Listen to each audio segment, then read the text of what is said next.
I've been a medical doctor now for almost 20 years.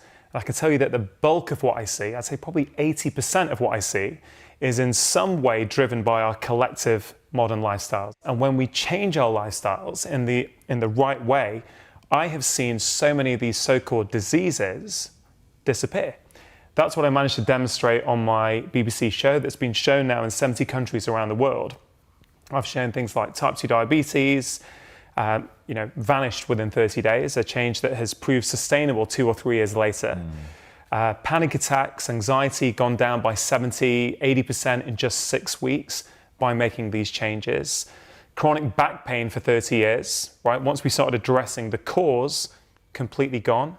Okay, and the list goes on. I realized that no matter who they were, no matter what the name of their disease was, you know what? When you make simple changes in 4 key areas to your lifestyle, it is amazing how many of those symptoms just start to vanish. You've said that this is the first generation being born now that has a shorter life expectancy than the generation before them, which is pretty terrifying. Yeah, in the United States, and I think in the UK now as well, the current generation that are being born, have got a lower life expectancy than any previous generation before them, or certainly in our recent history. And that's pretty worrying, actually. I've got 2 young kids at home myself, and that makes me worry as what sort of world are they being born into? Are there now issues with health that are going to mean they're going to be less well off than the generation before them? And I think this really sort of plays into why there's such disillusionment at the moment with the way medicine is practiced. In the 20th century, right, even 30, 40 years ago, the bulk of what we were seeing as doctors, the bulk of what was coming in and what people were complaining of were what we call acute problems. They responded very well to the sort of pharmaceutical model, the one pill for every ill model. So let's say you have a pneumonia, for example, okay? This is when modern medicine is brilliant. So a pneumonia, the overgrowth of a bug in your lung, right? You come in to see the doctor says, yeah, this is the issue, right? I'm going to give you a pill to get rid of that bug. And then within a week, within 2 weeks, your problem's gone, right? The model of medicine we have now responds, was set up in that era. What we're seeing today in the 21st century is chronic disease, whether it's type 2 diabetes, okay, which is like a modern epidemic, whether it's mental health problems, right? In the UK, right, 1 in 4 people in any given year are going to have a mental health problem. Whether it's Alzheimer's disease, which, as we're living longer, people are now worrying, as I get older, how am I going to be? Am I going to be able to function? Am I going to be able to talk to my family, or I'm going to start losing my brain health and my memory? So these sort of conditions require a different approach. And that's why life expectancy is going down, because we're not really well equipped to tackle these problems, because these problems don't respond to a one pill for every ill model. You've got to change multiple things, right? You've got to understand, and a lot of people still don't understand, including a lot of the profession, that these are conditions. There may be a genetic tendency, right? You may have a genetic predisposition. That is not your destiny, though. It doesn't mean you're going to get that condition. Right? We know there's the field is called epigenetics, which is basically this whole idea that you're born with some genes, but your environment, how you live your life, that shapes and that determines whether those genes are switched on, if they're switched off, how those genes are expressed. And that's a big shift, actually, and that's exciting, because that means that in a huge part, we've got control over what happens to us. I think that's incredibly exciting. So we need to start teaching our children. We need to teach our doctors. We need to educate the public. We need to change the ethos in schools, in institutions, to sort of helping us foster a community where health is absolutely valued at the top. Because if it isn't, right, we're going to struggle in our lives. So, I've watched many of your videos, Tom, and when we talk about trying to make a difference, trying to live a meaningful and purposeful life, right? Health is an ingredient of that. when we feel better, we live more. So much of the time, the problems people are telling me about, the disagreements they're having, the family disharmony they're having, often it's because they don't feel good, right? They're putting the wrong things into their body, whether it's food, they're not sleeping enough, that's changing their hormones, that's making them moody, that's causing them to have tension with their children, with their partner, with their work colleagues, and it all starts to add up. And I've realized that often my training has taught me to suppress that downstream symptom, right, with a pill, without actually going upstream and figuring out, well, what's causing this in the first place? And the approach I try and take on my TV show, with my patients, with my book, it's really about saying, we've overcomplicated health, right? I want to simplify it. And we've overly focused on one area. So obviously everyone talks about food when we talk about health, and food's important, right? But it's not the only thing. There are other factors that I would say are equally important that even if you'd asked me 5 years ago, I wouldn't have known that. 5, 6 years ago, I thought it was all about food, right?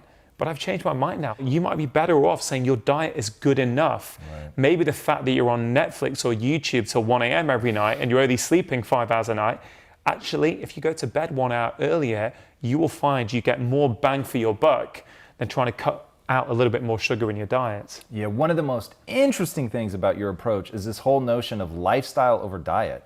As in, it's more important than that. And I thought, whoa, that's pretty radical. And 5 years ago, I would have said the same thing. I was at the height of building Quest Nutrition. I thought the answer to everything was what you were eating 100%. Me too. Right? Yeah. And then my wife ends up having this catastrophic problem with her microbiome. And it came on like that. It went from no sense of we have a problem to our life got put on hold for a year because she just couldn't eat and she was malnutrition.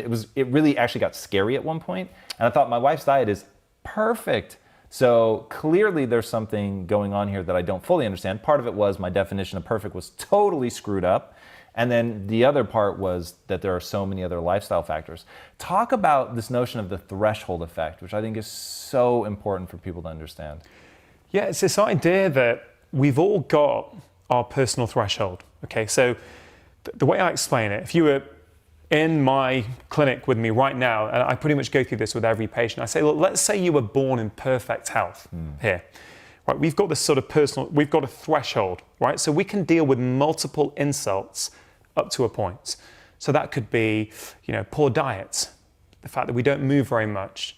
We might have had a relationship breakup, which is a stress on our body. We may have a job we don't like, right? It's all building up, getting closer to our threshold. That's when they get sick, right? What I mean by that is often a patient will come in to see me and they'll say, doc, I was fine.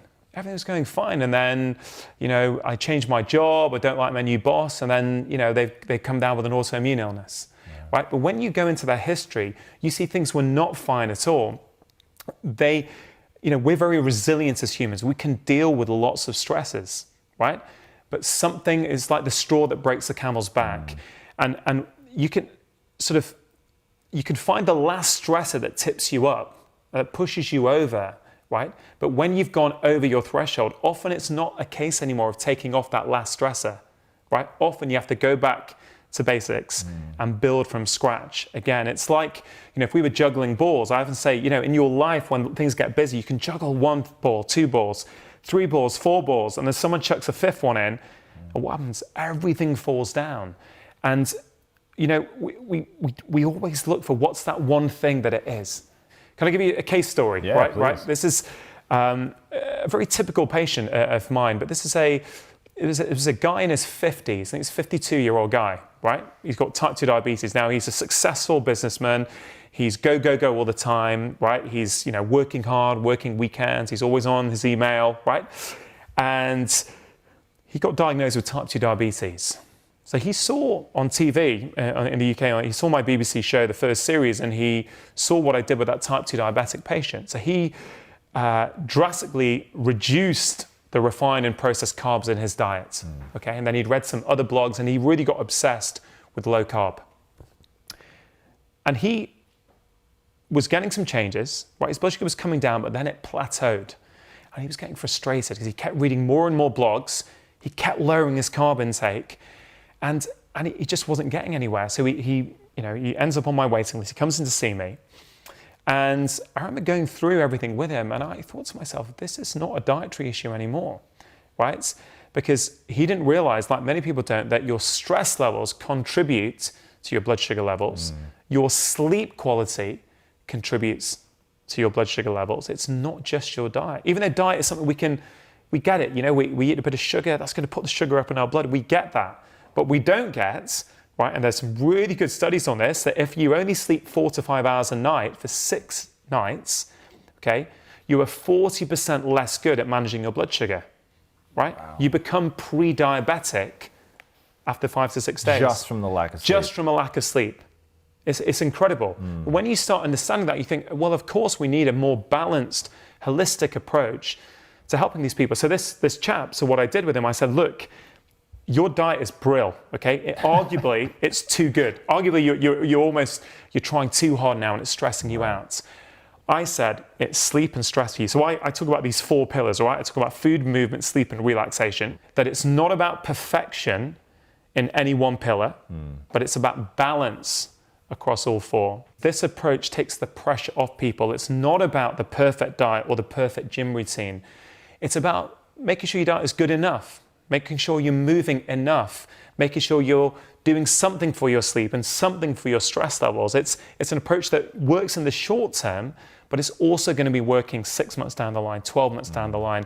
So this chap with type 2 diabetes, we came up with a system. I said, look, ideally, you'd have a 90-minute switch off before bed where you don't look at work emails, you don't go on your computer. He goes, I can't do that, 90 minutes, no way. I said, all right, what about 30 minutes? So he goes, okay. So we started with 30 minutes, okay? We agreed in the consultation, I spoke to him about meditation. And again, he was a bit skeptical on meditation.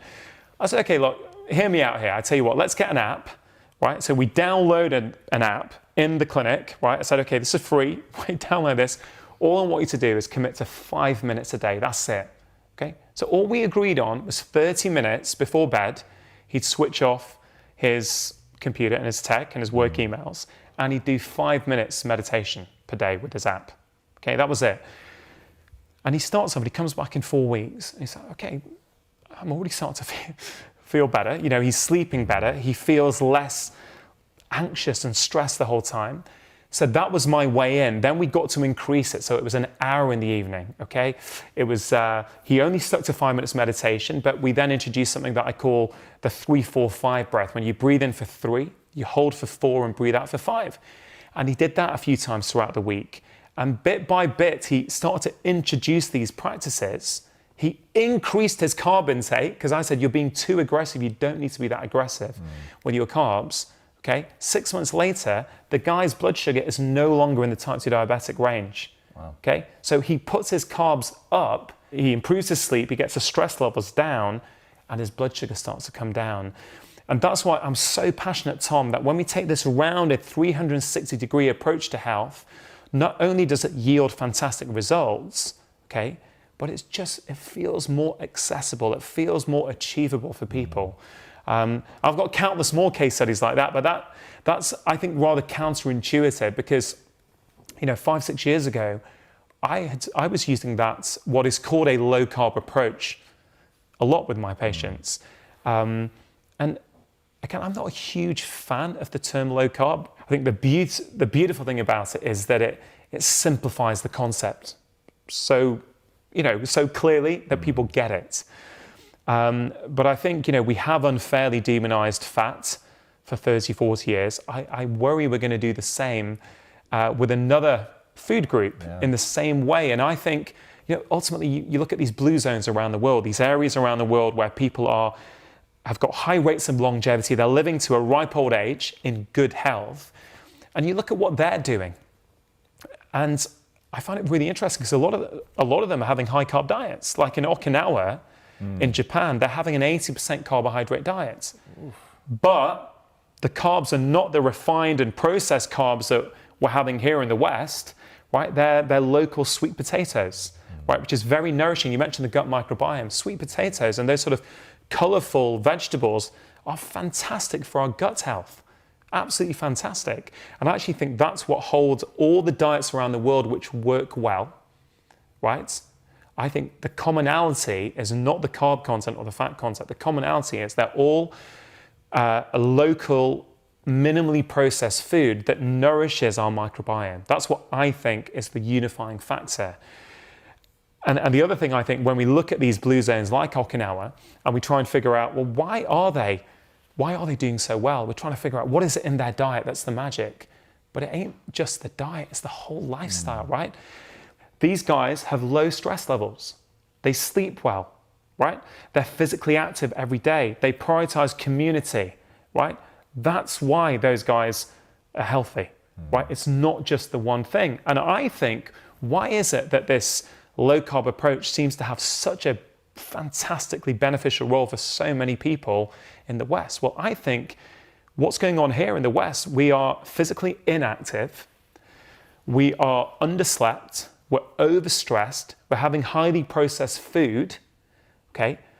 Maybe it's, and all those things make you insulin resistant, which is what actually leads to type 2 diabetes and is behind a lot of cases of obesity. Maybe it's in this environment, in our highly stressed out, underslept Western environment, maybe it's in this environment that low carb approach has such a beneficial role. Maybe those guys, they stay under their threshold in a different way. They don't need to be as aggressive with their carbs, let's say, because they're getting all that sleep, they're getting their stress levels down. I think food is much more than fat versus carbs, but good health is much more than food, right? Wow, that's really strong, yeah. I've always been interested as a doctor as to what works in real life, right? I love the research papers, I love the science, but I'm more interested in how do you convert that into real life action for that person sitting in front of me. And I can tell you, one of my one of the most popular things from this book is what I call the 5-minute kitchen workouts. And this again came out of a need that I saw from my patients, right? So, strength training is very much undervalued in society. When we talk about activity and movement and exercise, right? We're always talking about, walking more or, doing more cardio. And there's nothing wrong with that necessarily, but we neglect strength. Right. And once we hit 30, right? Once we get above the age of 30, we can lose 3 to 5% of our muscle mass every decade. Whoa. We can be even more above the age of 50. And, your muscle mass independently predicts your mortality. It's one of the strongest factors to determine how well you're going to be when you get older. So I was seeing all the research on this about 5 or 6 years ago. And I remember patients were coming in and I say to them, okay, guys, strength training is really important. I want you to work out for about 30, 40 minutes, 3 times a week, maybe get to the gym if you can. And I thought, okay, right, I've told them about the research. I come back 6 weeks later, I said, hey guys, how are you getting on? Hey doc, I've been busy, the gym's a bit expensive, it's not on the way back from work, I've not really done it much. I thought, okay, I'm clearly not giving them advice in a way that they feel is practical for them, that they feel they can do in the context of their life. So I've got to do something better. And in that moment, in my consultation room, that 5-minute kitchen workout was born. I said, all right, I'll tell you what, let's forget about the gym. Let's forget about gym memberships, forget about buying equipment. I'm going to show you a workout you can do right here, right now, in your kitchen. I've got 20-year-old patients doing it. I've got 70-year-old patients doing it. You can modify it for any ability level. And, I find that by setting the bar low with people, right, and they achieve that, they feel good about themselves. They start to do more. It's about simple approaches that work in real life. Yeah, the science is all in there, but the science interests me, but it doesn't dictate what I do. I've got to convert that into what's going to really help my patients. Real life people with busy jobs, with busy lives, right, who want to be healthy. I want to talk about the show for a second, because being with people, living with them for 4 to 6 weeks and getting in there, what are you seeing that are patterns of I'll call it bad behavior, but I don't mean that in like the moral sense. I just mean it has an unintended consequence that they may not even realize. And then what are some of the fixes that are these simple things? So like in the movement pillar, you've got that, something simple they can do in the kitchen. But what are things that you see over and over and over that people do wrong that have a really simple fix?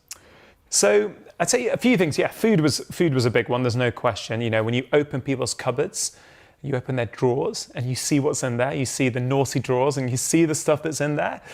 And then you also not only look at what's in there, which is basically all the highly processed food, it's all the sugary treats that live inside the house, right? But it's then as you're looking there, you see the family dynamic. You see like the wife, oh, you know, that's not mine, that's it. He always brings that in. I tell him not to bring that in. He goes, no. The husband's like, no, that's not the case at all. I bring these in because you like them, right? You see that in every house. So there's obviously this dynamic that, you know, who's responsible for it? You know, everyone's putting the blame without realizing it on other people. It's not me, it's, you know, I'm doing it for the family. Right. So I find that quite interesting. So one of the fixes there is to control the environment you can control, right? If you're trying to make healthy, let's say food choices, right? Don't keep that stuff in your house, right? So I say to them, when you walk outside your front door these days, you are having to exercise your willpower every step of the way. You go to a gas station, right? And you go to pay, you're walking past all the chocolates or the bags of chips, everything, right? You're having to exert your willpower there. If you want to buy coffee in a coffee shop, right? You stand in line, you order, you're walking past the muffins, the pastries, the croissants. You're constantly having to use the willpower when you step outside your house. I'm saying don't use it inside your house, right? If you're serious about making those choices and you want a sugary treat, you know what? Have it. Once a week, once every 2 weeks when you go out and meet your buddies and you sit in a cafe and have it there. Don't bring it in your house, because what will happen is that you will come back tired, you'll come back stressed one day from work, you'll feel a bit low, and you will start gorging on what's in the house. You know, a few months ago, I was going through a very stressful time at work and all kinds of things were going on, and I was sitting at home in the evening with my wife and I thought, you know, I fancy something sweet. But I looked in the cupboards, there was nuts, there was olives. I was like, you know, I don't feel like those. I want something sweet, but there was nothing there. And you know what? 10 minutes later, that craving goes. Right. It's what I call an itchy mouth, right? I'm not hungry. It's just, you know, I fancy something to put in my mouth. So, you know, controlling the environment you can control, I think is a very important thing that I taught all of those families to do. And they really, although they were resistant at first, they really saw the benefit.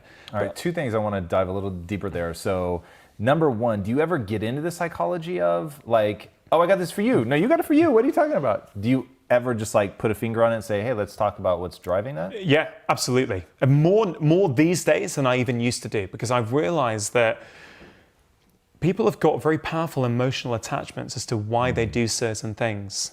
I'm going to tell you about the very first day I ever filmed for this documentary series, right? This is the first family. I rock up to this town called Shrewsbury in the UK.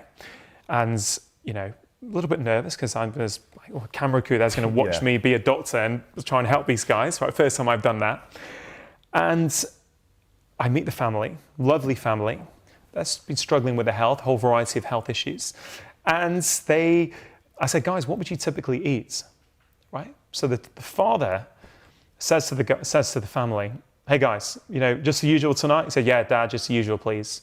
He says, come on, Doc, come with me. So I go, sit in the car, right? We drive 15 minutes out of town to go to a McDonald's drive-thru. On the way there, the guy says to me, he says, Doc, you know what?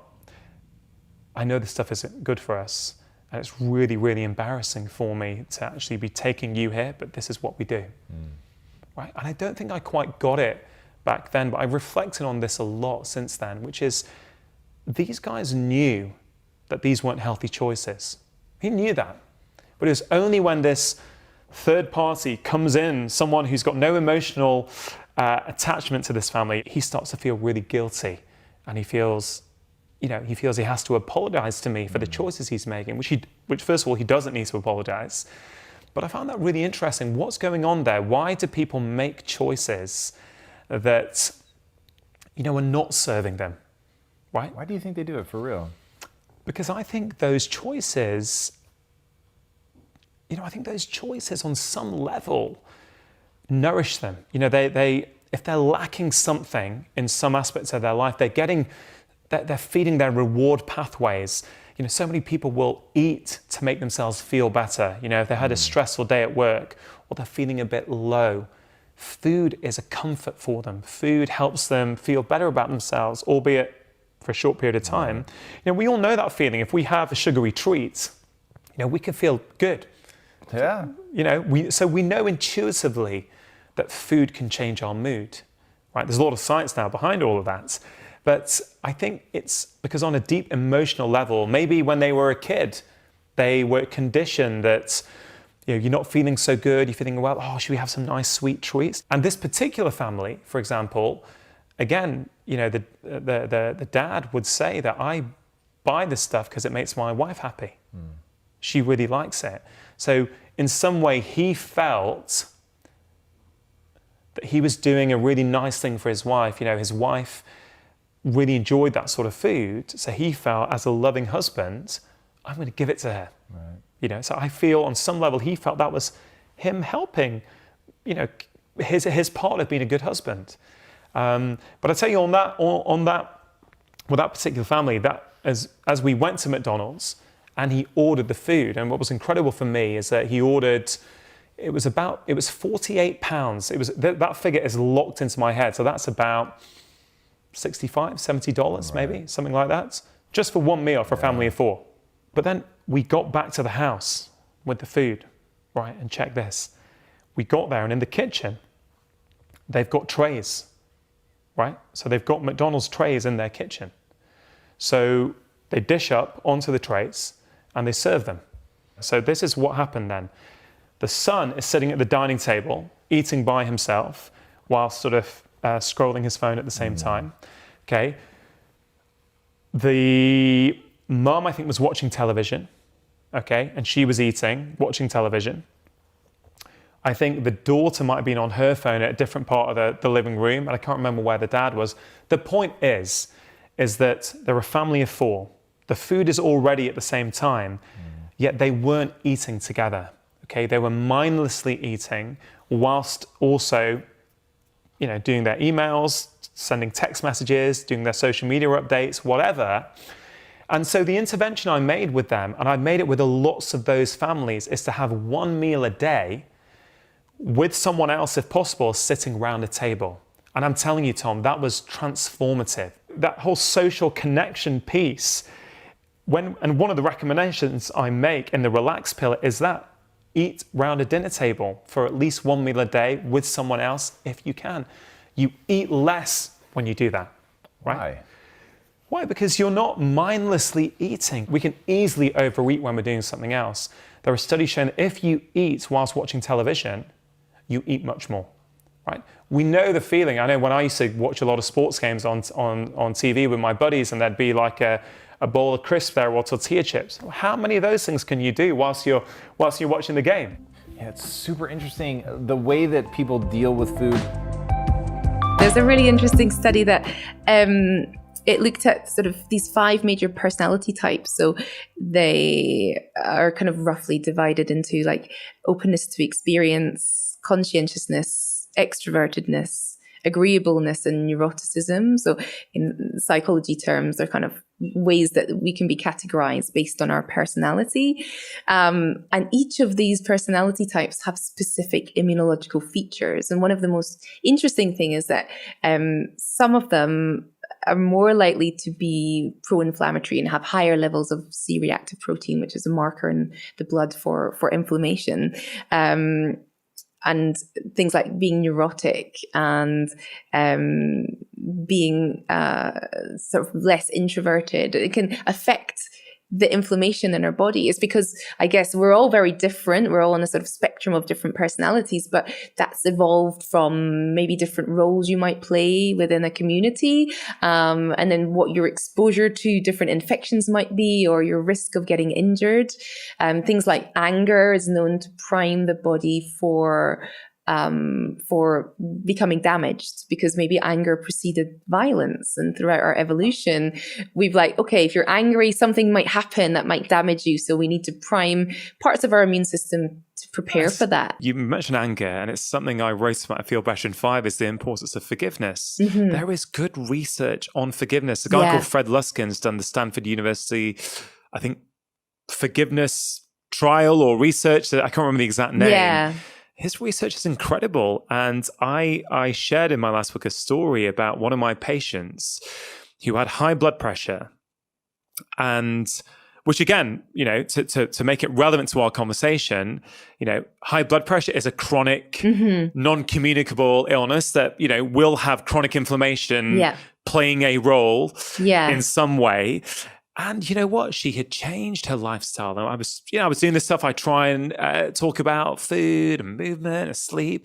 And you know what? It wasn't budging. And it was to do with, basically her husband of many years had cheated on her, and they had split up.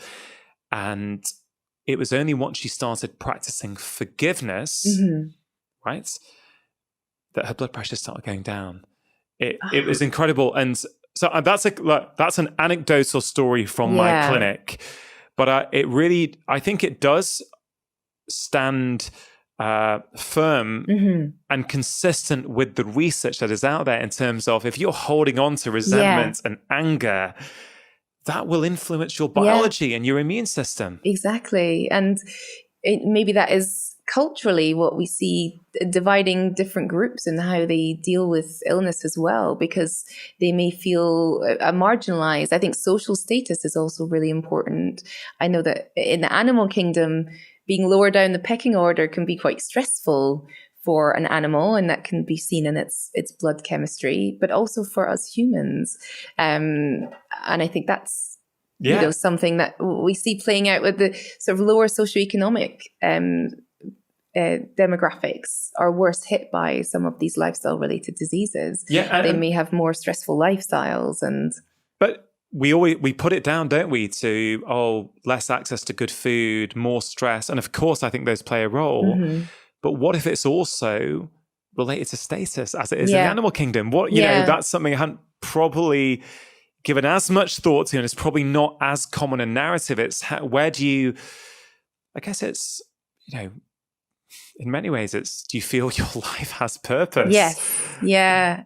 How do you see your life? What's the meaning behind it? Because that as well in itself has a huge amount of research suggesting if you feel your life has meaning and value, you tend to have a happier and healthier life. Yeah. I mean, another piece of research I came across recently was comparing Samoan individuals to European individuals with Epstein-Barr virus, which is a virus that almost all of us harbor.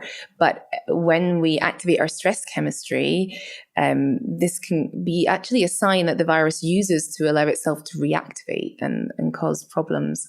And we know in the Western culture that being of a lower socioeconomic status means that you're more likely to experience viral reactivation. But in the Samoan culture, being in a lower socioeconomic status has a totally different impact on the stress chemistry that actually meant it was the people in the higher socioeconomic bracket that were worse affected by latent viral reactivation. And this is just they use the viral reactivation as a sort of readout, an empirical way of measuring the immune system changes. But in different cultures, and we never think about this in medicine. I mean, what's that like for you as a scientist and as a lecturer? These are the kind of these would be perceived as a kind of softer aspects of health and science, but it's that data is data, right? Exactly. We need to bring it together. A lot of the data is actually quite old now, but I guess it's just been parked there. And we have this real kind of biomedical model where we focus in on one cell type and what is that cell doing, and it's really reductionist, and then we try and piece the jigsaw together. And we kind of need to fuse it with the anthropology and be like, okay, now how do we bring these two fields together? Because that's the only way we can tackle, I think, where we're at with our health. And you sort of you really beautifully bridge it throughout the book, all these different components, emotions, food, movement, sleep, stress. There's got a nice section on supplements as well, which we probably won't be able to get into today. And But the joy of the table. So the gioia della tavola, which is an Italian phrase for enjoying being at the table, and linking what we were talking about earlier with food to emotions. Make your table a joyous place to be, because the endorphins from enjoying being at your table with your family, your friends, or even on your own and just enjoying the meal, endorphins can alter the function of our immune cells because they have receptors for those on them. So those feel-good hormones, that actually helps nurture things like the Tregs, the regulatory T cells. So bringing the food together with the emotion and enjoying that's so important. I mean, we haven't had a kitchen for the last 4 months, so we've had no table, no joy, but we've still been trying to cobble together as a family, little meals on the floor. And it's just... You know what? I'm so delighted to hear you speak about these things, because I think these are things we've missed in health advice. Yeah. It has been too reductionist. Eating at a table with, your community, your tribe, has kind of always been a part of human culture. Yeah. And I think if you sort of extend the argument that you're making, it's kind of like, well, you could potentially eat the same food, feeling stressed out and lonely. Yeah. And the same food might have a different response if you're eating it with good friends when you're feeling relaxed and calm. Exactly. I'm convinced of it. One thing I've observed clinically, maybe for 2-3 years now, a lot of people these days are reacting or perceive themselves as reacting to foods. Yes. And I think what's really interesting for me is, and I think I really got this in the year preceding me writing the stress solution, was I thought, well, if stress changes your gut and your GI tract and your digestion significantly, as it does, well, are they actually reacting to the food, or are they reacting to the fact that they're eating in a stressed state? And I've seen with some patients, the same food, if they do some sort of what I call a transition between, action states and eating, when they do that for 1 or 2 minutes before eating, they're no longer reacting to the same foods. Yeah. Which, I think this has even been shown with gluten as the nocebo effect. Yeah. Which people say this all the time. I go on holiday, I can eat the bread. It doesn't make me feel bloated, but the bread at home must be somehow different. Maybe it's different, but also you're different. You're in a different frame of mind when you're on holiday and you're eating and you're chewing your food as you look at the lovely vista and you're just feeling more relaxed, and that's affecting your digestion. This stuff matters more than people think. When I pretty much don't drink anymore. But when I did, I used to remember that I'd go on holiday and a glass of red wine would affect my sleep in the UK, or, I'd feel a bit groggy the next day. But I found when I was on holiday, I could have a glass or two with dinner and I felt nothing. Yeah. I thought, this is stress. This is there's no stress load on my life. I'm sort of chilling with my wife and my kids, and there's a beach. Yeah. So it's not bothering me. But if your life is chronically overly busy, you're stressed out the whole time, not only are you going to get sick more, or potentially, you're going to be able to not tolerate various things. You're not going to be able to manage those insults as well, right? Exactly. I call it the food prison. I see so many people who are so stressed about eating the perfect diet that's just eroding their health. Never mind what they're eating being helpful. But I guess, you asked me earlier about what I do to manage my stress, and I think it's still my learning curve, but it's just on my radar now that I'm always experimenting. I'm learning how to say no. I think having boundaries was one of the biggest things I learned as an adult. Why are we not teaching kids this in school? And saying no is okay. And there's a time and a place for projects. If I want to get involved, and it can't be now because that compromises my time as a mother, or my time spent with family, or my time just, being on my own or doing the things that nurture my day, then I have to say no and let go of that. And I guess that's the catharticism of writing, or some ways of, putting a narrative to what's stressing us out. has a release to it, and that you can feel that, like a big physiological sigh that your body is making when you're like, okay. And once the decision's made, you move on from it. I've said no to that. It's sad, and I wish I could say yes, but I don't think about it the next day when I've moved on and other things are, it's very freeing, actually. It's something I've struggled with for years, and I'm getting much better at it, but it feels good. Yeah. Half the time I used to say yes to stuff, and then I would just be stressed out. Why did I say yes? I've got to do this. I've committed now. They've started advertising it. They don't. And I'm getting much better at nipping it in the bud at source. Yes. But it's taken a lot of work. Oh yeah, I had to learn the hard way. Yeah. But I started feeling like I was doing everything badly. And when you start to feel like you're being a bad parent, probably I wasn't, but in my mind, I wasn't doing what I wanted to do. And that, I think, with my kids, that had to be a firm line that I couldn't ever cross again. Wow. Now, you mentioned eating, and you said that, there's some studies that our immune system operates differently if we're eating in company, feeling joy, feeling happy. That reminds me of something else I read in your book about, it's something to do with, you were giving a list of strategies to people, but it was about, like walking whilst listening to music. It was about putting two senses in together. I found really interesting. Could you expand on that at all? Yeah, it's really interesting, actually. So this was data that was generated in the 1980s. There's some scientists who were trying to disprove research that had come out of Russia around that time about conditioning. So the classical example of conditioning is Pavlov's dogs. Most people will be aware of that. But these experiments they had done where they had looked to try and condition the immune system. And so these scientists were like, this can't be right.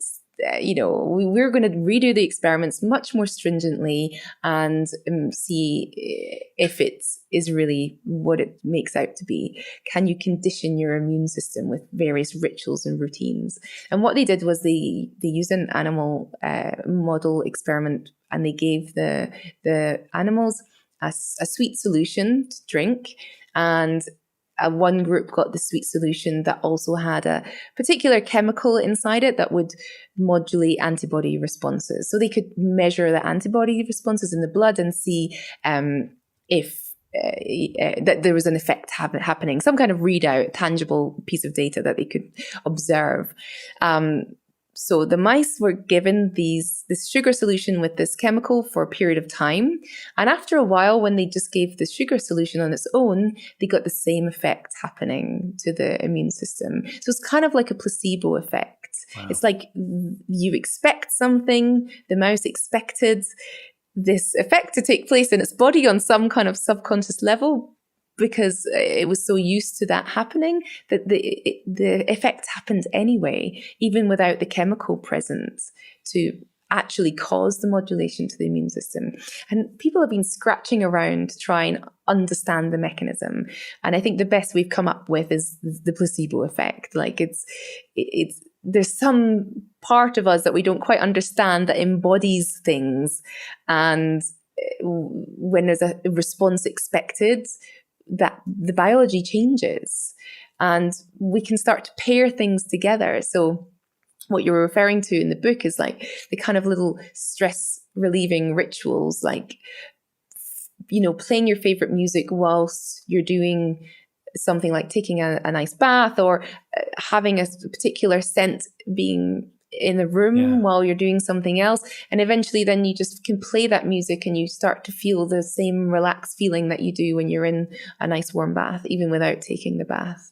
Yeah, it makes me think about, if your home is or has been a stressful place, then that it kind of works that you may come into that and your body may start to almost, the immune system might sense that and go, okay, this is a stressful place, and react even if nothing stressful happens.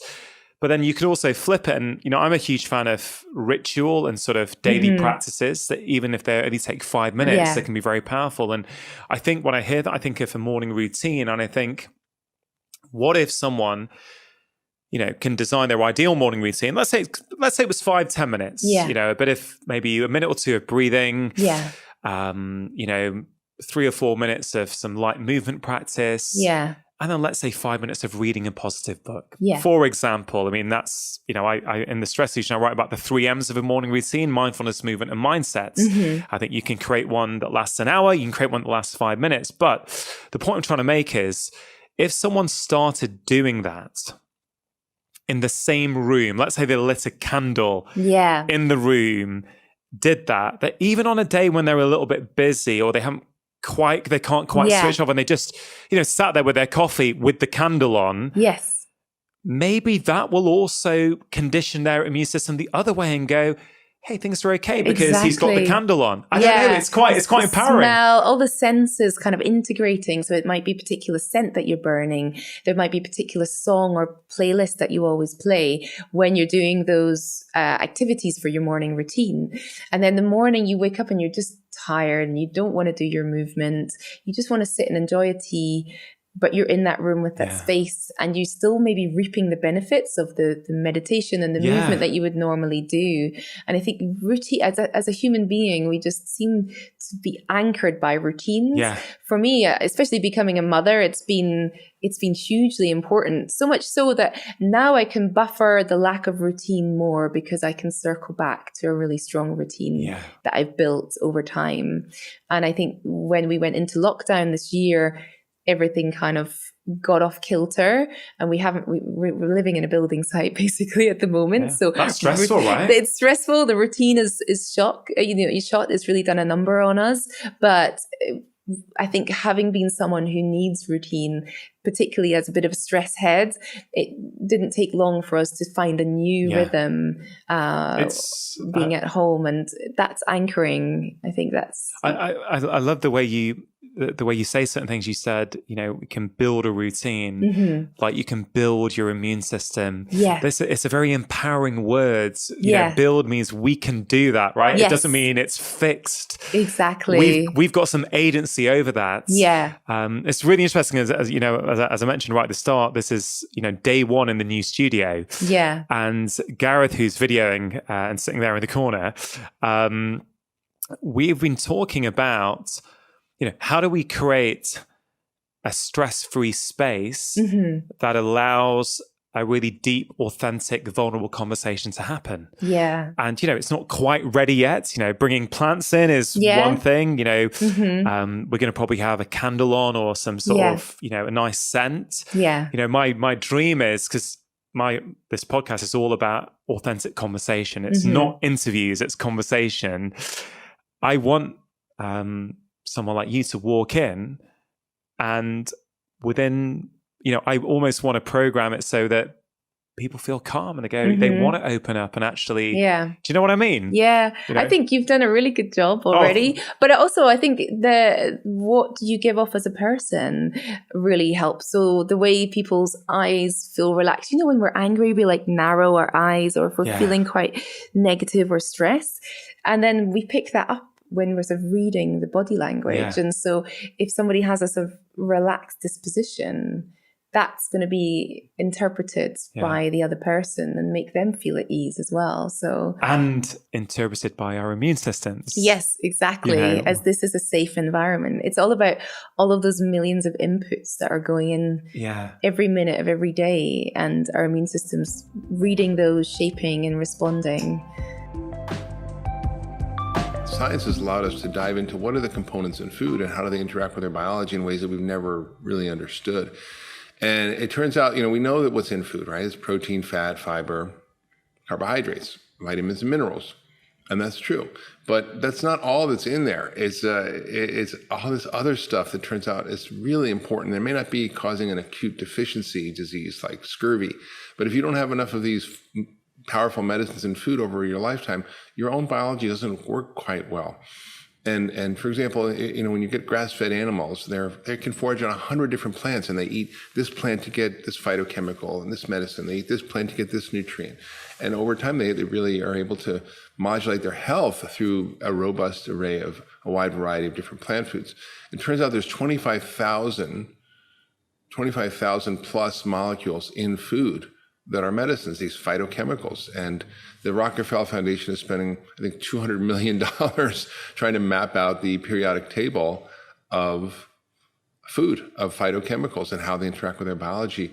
And the concepts of these chemicals in our biology is really quite interesting. I call it symbiotic phytoadaptation, which is a big mouthful, but essentially it means that we've evolved symbiotically with these plants and have adapted our biology to use their compounds for our own benefit, which is, we do this all the time. We take a vitamin from vitamin C from an orange.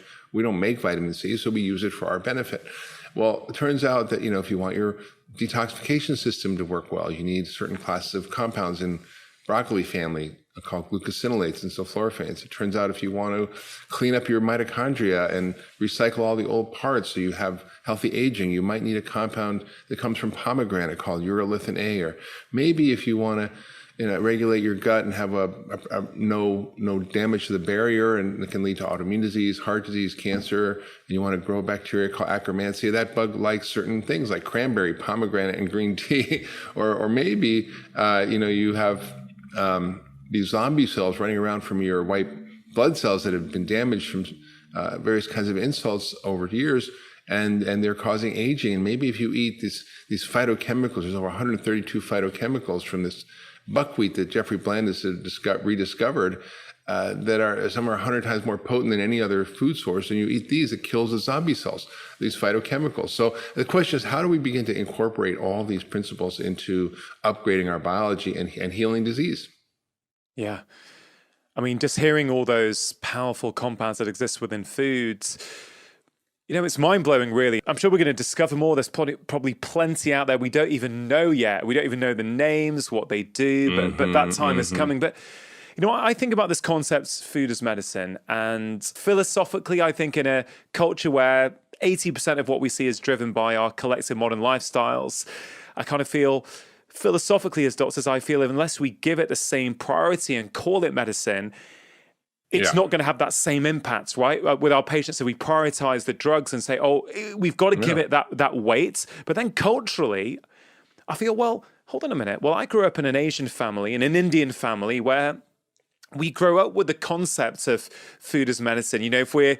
If we're not doing so well, or we've got a cold or something, our mum might give us more food with turmeric in. And, with the South American cultures where they talk about the concept of food as medicine. So I kind of find there's a slight arrogance when we try and say food is not medicine. And there's almost this kind of attitude of, we now in Western medicine, we figured this out in 2021. We figured out actually that food is not medicine. Okay, great. I'll go and tell my grandparents that, and everyone else who's done all that research for years. Do you know what I mean? I kind of feel, it's a no-brainer. Yeah, it's pretty striking. There's a quote from R.D. Laing, who was a psychiatrist back in the 60s. He said, "Scientists can't see the way they see with their way of seeing."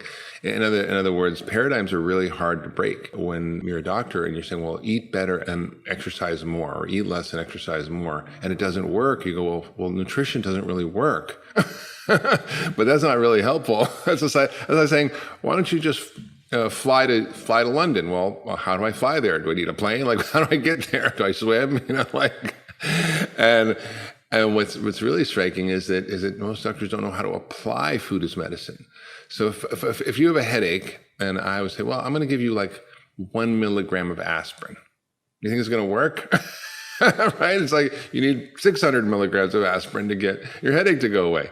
So we said, well, food didn't work. Well, it didn't work because you didn't know the right medicine, which foods to use. You didn't know the dose. You didn't know the frequency. It's really sophisticated. That's why the Pekin diet isn't really like a fixed diet. It's really a set of principles that allows you to sort of eat in a way that meets your dietary preferences and cultural preferences, but also helps you to figure out which are the foods in each category that you should be eating that have the most medicine, and what are the principles that we might want to learn about personalized nutrition, or how to eat like a regenitarian, which we can talk about, or how to eat for your mood or longevity, or how to feed your kids, or how to eat in a way that's affordable. So it's a really practical guide.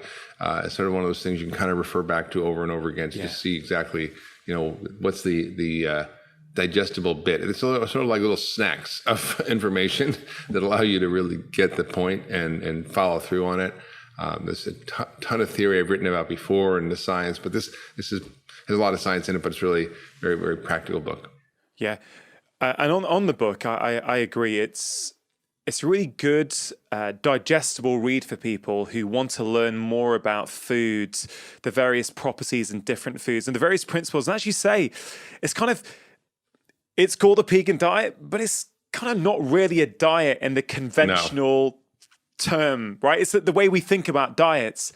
It's really not that. As you say, it's 21 foundational principles, which frankly are going to be helpful for so many of us. Yeah. I mean, that's sort of the joke of it all. That's like when we're in these different diet wars and diet camps, we're all fighting with each other. And that's how this whole name came. I was sitting on a panel with a vegan cardiologist and a sort of a militant paleo doctor, and they were fighting. And I'm like, hey, if you're paleo and you're vegan, I must be pig. And everybody cracked up. And I thought, okay, well, there's something here. And I went home and thought about it as I was flying home. And I was like, wait a minute, they're identical. They're exactly the same principles, except for one, which is where you get your protein, which is animals or grains and beans. Otherwise, no dairy, no sugar, no processed food, whole foods, vegetables, good fats, all the same principles except that one. And the truth is they have far more in common with each other than the traditional American diet. And so I began to sort of realize, wait, maybe we can all come together with a movement that actually helps to, crystallize what we do know and then personalize it. And that's really the whole point of the vegan diet. Instead of an undiet, it says, wait a minute, if you're focusing on, the traditional American diet, yes, that's an easy sort of win. But if you're, keto or vegan, how do you be a healthy vegan? I see people running into trouble with that all the time. And so, I talk about how to do that in the book. So I think it's really kind of a fun little sort of kaleidoscope. And it's actually someone has said to me after, said, Dr. Hyman, there's no chapter on weight loss. And I said, that's right. I said, there's no chapter on weight loss because I never tell patients to lose weight. I just don't. I don't actually think it works, and I don't think it's helpful advice. And I think what I teach them is how their body works, how to work with it. And the weight loss is automatic. I don't say starve yourself, restrict calories, eat these foods, don't eat these foods. This is really what is going to help you thrive. And people just have the most amazing results. Literally 100 pounds, 50 pounds, 75 pounds. It's really pretty amazing, but it was never a goal. And I think, it was sort of shocking to people that there's a book on diet with no mention of weight loss, but that's how it goes. Yeah, no, absolutely. So there are all these principles in the book. I want to sort of dive into some of them. And you mentioned eat like a regenitarian. And I think that would be a good place to go into. Before we do that though, Mark, can we just sort of set out the foundations of the vegan diet? You sort of touched on a few of those principles. So for people who are coming to your work for the first time and are trying to understand, well, what is the component? Is it paleo? Is it vegan? What is it? What are these sort of foods that you're recommending? How would you sort of simplify the concept for them? Yeah, it's really pretty easy. It's embarrassingly easy actually, because it's like people aren't going to really be able to sort of disagree with anything because it's all pretty common sense and straightforward. So the first thing is, really use your food as your pharmacy. So when you are eating, think of what you're eating as medicine. Are you eating a French fry that's fried in rancid oils that's, got 14 different ingredients in it that is going to kind of fry your arteries and, cause all kinds of problems? Or are you going to eat, let's say, a wild blueberry and it has all sorts of phytochemicals and so forth? So how do you begin to sort of think of food as your medicine? The second is you want to eat a lot of medicine. So eat the rainbow, which is essentially all the colors in plant foods are where all the benefits are. So the more deeper, darker colors and pigments, that's where all the phytochemicals are. And also think about your diet as mostly vegetable, like it should be 75% non-starchy veggies, which is really what the majority of your plate should be, a little side of protein. When you're picking any kind of category of food, whether it's beans or grains or nuts or seeds, it's important to understand which ones in each category are the best. For example, peanuts might have aflatoxin, which you want to stay away from or be careful when you source it. Or, you probably don't want to eat a lot of the gluten in grains here, but if you're having heirloom grains like rye or maybe heirloom wheats, that might be okay because they're less inflammatory and so forth. Or maybe you have gluten issues and you shouldn't eat it at all. Or which beans are the best beans, or which seeds are the best seeds, and so forth. And then I have a whole section there on meat, which is, I think, a little shocking for people, but it's talking about how to eat your meat as medicine. And some of the research on this is just stunning that these grass-fed animals have high phytochemical contents, just like plants, and they have all these health benefits. So we're learning more about it, but this is out of Duke. So whether you're eating any kind of protein, how do you pick the best eggs or chicken? How do you understand what are the right fats to eat? How do you think about dairy, which is, really often a big problem, and the modern cows we have are pretty harmful. And then there's some, just guidelines on how to eat in a way that's good for you, but not only good for you, but good for the planet and good for society, like eat like a vegetarian, or, think about sugar is fine, but it's like a recreational drug, or, how do you personalize your nutrition, or detox, or eat for your gut, or eat for longevity or mood, or how do you afford what you're doing in a way that actually makes it doable, because it doesn't have to be expensive. So it really guides people through a way of thinking about food that it will last them as a roadmap for their life. You mentioned meats there. You mentioned phytonutrients. So let's just start off explaining what phytonutrients are, and then I agree that selection on meat is really fascinating. And meat has become one of these controversial items as well. And one thing I do know, Mark, like myself, you're very respectful of people's individual choices, their ethics, and how they choose to live, and their cultural beliefs. So, yeah, just walk me through phytochemicals, but then also let's then go from that into meat and how meat potentially might be medicine for some people. Yeah, for sure. I mean, before we get down in the weeds, I just want to say that, my personal goal is to live healthy and vibrant, to be 120 at least. So I don't want to eat a meat or anything else if it's going to hurt me.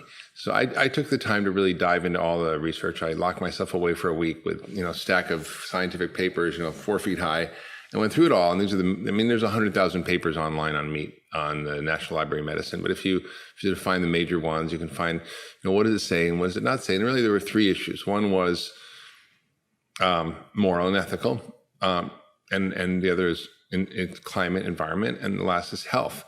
And so they're all kind of smushed together, right? So if you want to be saving the planet, if you want to be healthy, and you want to do the right thing morally and ethically, you should be a vegan. And everybody should be a vegan, because that kind of deals with all that. But unfortunately, it's not so simple. And kind of getting back to like what is meat and phytochemicals, it also sort of speaks to the theme of the book, which is meat is not meat, right? If you're eating a feedlot cow, it's different than eating wild elk in terms of your health, the well-being of the animal, the effect on the environment and climate. So people need to understand that quality matters in every aspect of what you're eating. And that's the whole premise of the vegan diet, is how do you pick quality in each area? So in terms of meat, most of the meat that's eaten and consumed, and even that we have done research on, is feedlot industrial meat, which is fed all kinds of weird garbage, and is really full of hormones, antibiotics, and it's mostly corn. But wild or grass-finished animals can forage on hundreds of different plants, each with medicinal properties. And those chemicals from the plants, these phytochemicals, we call them phytonutrients or phytochemicals, phyto means plant, they get absorbed and they start to become part of these animals' tissue, and you eat them, you actually can get, for example, goat milk. If the goats are foraging on different shrubs, you can have the same level of catechins, which is the powerful anti-cancer, antioxidant, detoxifying compound in green tea, as green tea. So it's like drinking green tea when you're drinking goat's milk that's fed on certain bushes. That's just an example.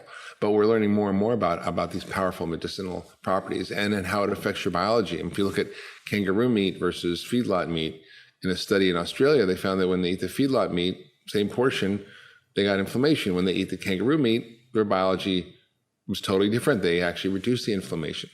So that's kind of striking to me when you see, eating identical amounts of food, kangaroo, feedlot, profoundly different effects on biology. On that, Mark, in the spirit of the book, which is,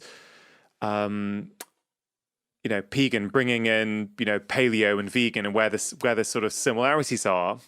Yeah. And where do we all agree? I think one thing we can all agree on, no matter what side you sit on and the dietary wars potentially is that factory farming is a bad thing. Would you agree with that? I mean, listen, the moral ethical issues really have to do a lot around that. But, factory farming is an abomination. It's bad for the cows and the animals that are raised in these confined animal feeding operations. It's bad for the environment. I mean, just Tyson chicken alone is the second biggest polluter in the United States after U.S. steel, I think. It's like, wow. And the health of the animals, the moral ethical issues, and the health of the meat that it produces or lack thereof. So I think, it's sort of a triple whammy for the planet, for the animals, and for humans, and it should be banned. And there's no question about that. And I do think that there's evidence that it's moving in this right direction, that there's a bill produced by, I think, a couple of senators who put forth the idea that we should get rid of factory farming by 2040, which is 20 years from now. So I think we're heading there. But I think, it's an abomination, and we should never eat factory farming. So I think the other consideration around eating animals is what is the effect on ecology and climate. And I think we know that factory farming is a huge contributor, that traditional farming is probably the number one contributor to climate change. When you add in deforestation, soil erosion, factory farming animals, food waste, transportation, refrigeration, all of it, end to end, probably half of all climate change. And so the question is, is it all animals that will do that? And I think that there's a whole movement of regenerative agriculture, which sort of focuses on a really simple idea, which is not the cow, it's the how, right? So it's not the fact that you're actually raising animals, it's how you're doing it. And the truth is that most of the land we now farm is used to grow food for animals, about 70%. And it's soy and corn, all the sort of stuff that we feed them that's highly different than their normal diet, which is grass. And it creates all sorts of secondary problems, changes the quality of the meat and so forth. But the way we grow these foods actually destroys the soil, uses up tons of water from irrigation. It causes a collapse of ecosystems and biodiversity because of the use of pesticides and herbicides. The nitrogen fertilizer runs off into the rivers and streams and oceans and kills hundreds of thousands of tons of fish every year. So we really have this sort of destructive agricultural system that is often used to produce food for animals. And then that's just a bad idea, because the way we grow it is the number one cause of climate change and how we do that. So I think we need to sort of change what's happening with the animals and put them back where they belong, which is on rangeland. And 40% of our land of agriculture says, we should just grow vegetables. Well, you can't. 40% is not suitable for growing crops. It's only suitable for grazing. So what do you do with that? Well, you have to put animals on it. Turns out that they will build soil, they'll conserve water, they'll reduce it or eliminate the need for pesticides, herbicides, and they will draw down carbon out of the atmosphere because the soil gets built and produce better quality and even more scalable than traditional agriculture right now for animals. So we have this potential, and everybody's talking about it. There's movies like Kiss the Ground, there's books on it, there's conversations that are happening in Washington, D.C. now about it. So I think we're on the precipice of a real sea change around thinking about how we grow food in a way that's regenerative, and meat has got to be a key part of that. You can't have an ecosystem on a farm that actually builds soil without actually having animals poop and pee and put their saliva on the grass, which makes it grow. It's like actually a growth factor for the grass. So we want to keep building roots and building soil, and that's really through the kind of reuse of animals rotating through a farm ecosystem. So I think we have to sort of think about all these pieces. Now, the last piece is health. So if people are thinking, meat's going to kill me, I don't want to eat it, it causes heart disease and cancer, pretty much you can go and find any study that supports any belief that you have, and you can ignore all the rest. But when you look at the totality of the evidence and you look at the kind of ways of what studies were done, I'm not convinced that meat is bad for you. In fact, there are many large reviews recently that sort of refuted that idea and looked at all the data. And when it turns out, when a lot of studies were done on meat, they were population studies. They looked at groups of people over time. They really can't prove cause and effect. They say, well, what did you eat for the last 30 years? Oh, you ate more meat than this guy? Okay, you had more heart attacks. It's probably the meat. But you can't prove that. It doesn't create proof, and it may be something else, right? When you look at the habits of the meat eaters in those studies, because this was done when we were told meat was bad, so if you ate meat, you were basically somebody who probably didn't care about their health, right? So yes, it was true. You smoked more, drank more, ate less fruits and veggies, more processed food, more sugar, didn't exercise, so didn't take your vitamins. So of course you had more disease. Was it the meat or was it all the other stuff? So And then when they looked, like as I mentioned, when they looked at people who shopped at health food stores, who both were eating healthy food, some ate meat in the context of a whole foods diet, others just didn't. And there was the same reduction in death in both groups by half. And when you look at cultures like the Maasai, who live on milk and meat, they live very long, they're very healthy, but they also do something really interesting. Was they actually, it's not even necessarily how you raise the animals, it's maybe how you prepare the meat. If, for example, if you're cooking it on high char grilling, that's probably not good. There's slow cooking with tons of spices. Those spices have phytochemicals that alter any kind of harmful reactions that can happen from cooking meat. So there's a lot of incredible science around how we actually can include meat as a healthful part of our diet. In fact, probably for most of us, we probably need to, especially as we age, because it's very difficult to build muscle without adequate protein. Cause and effect of disease is inflammation.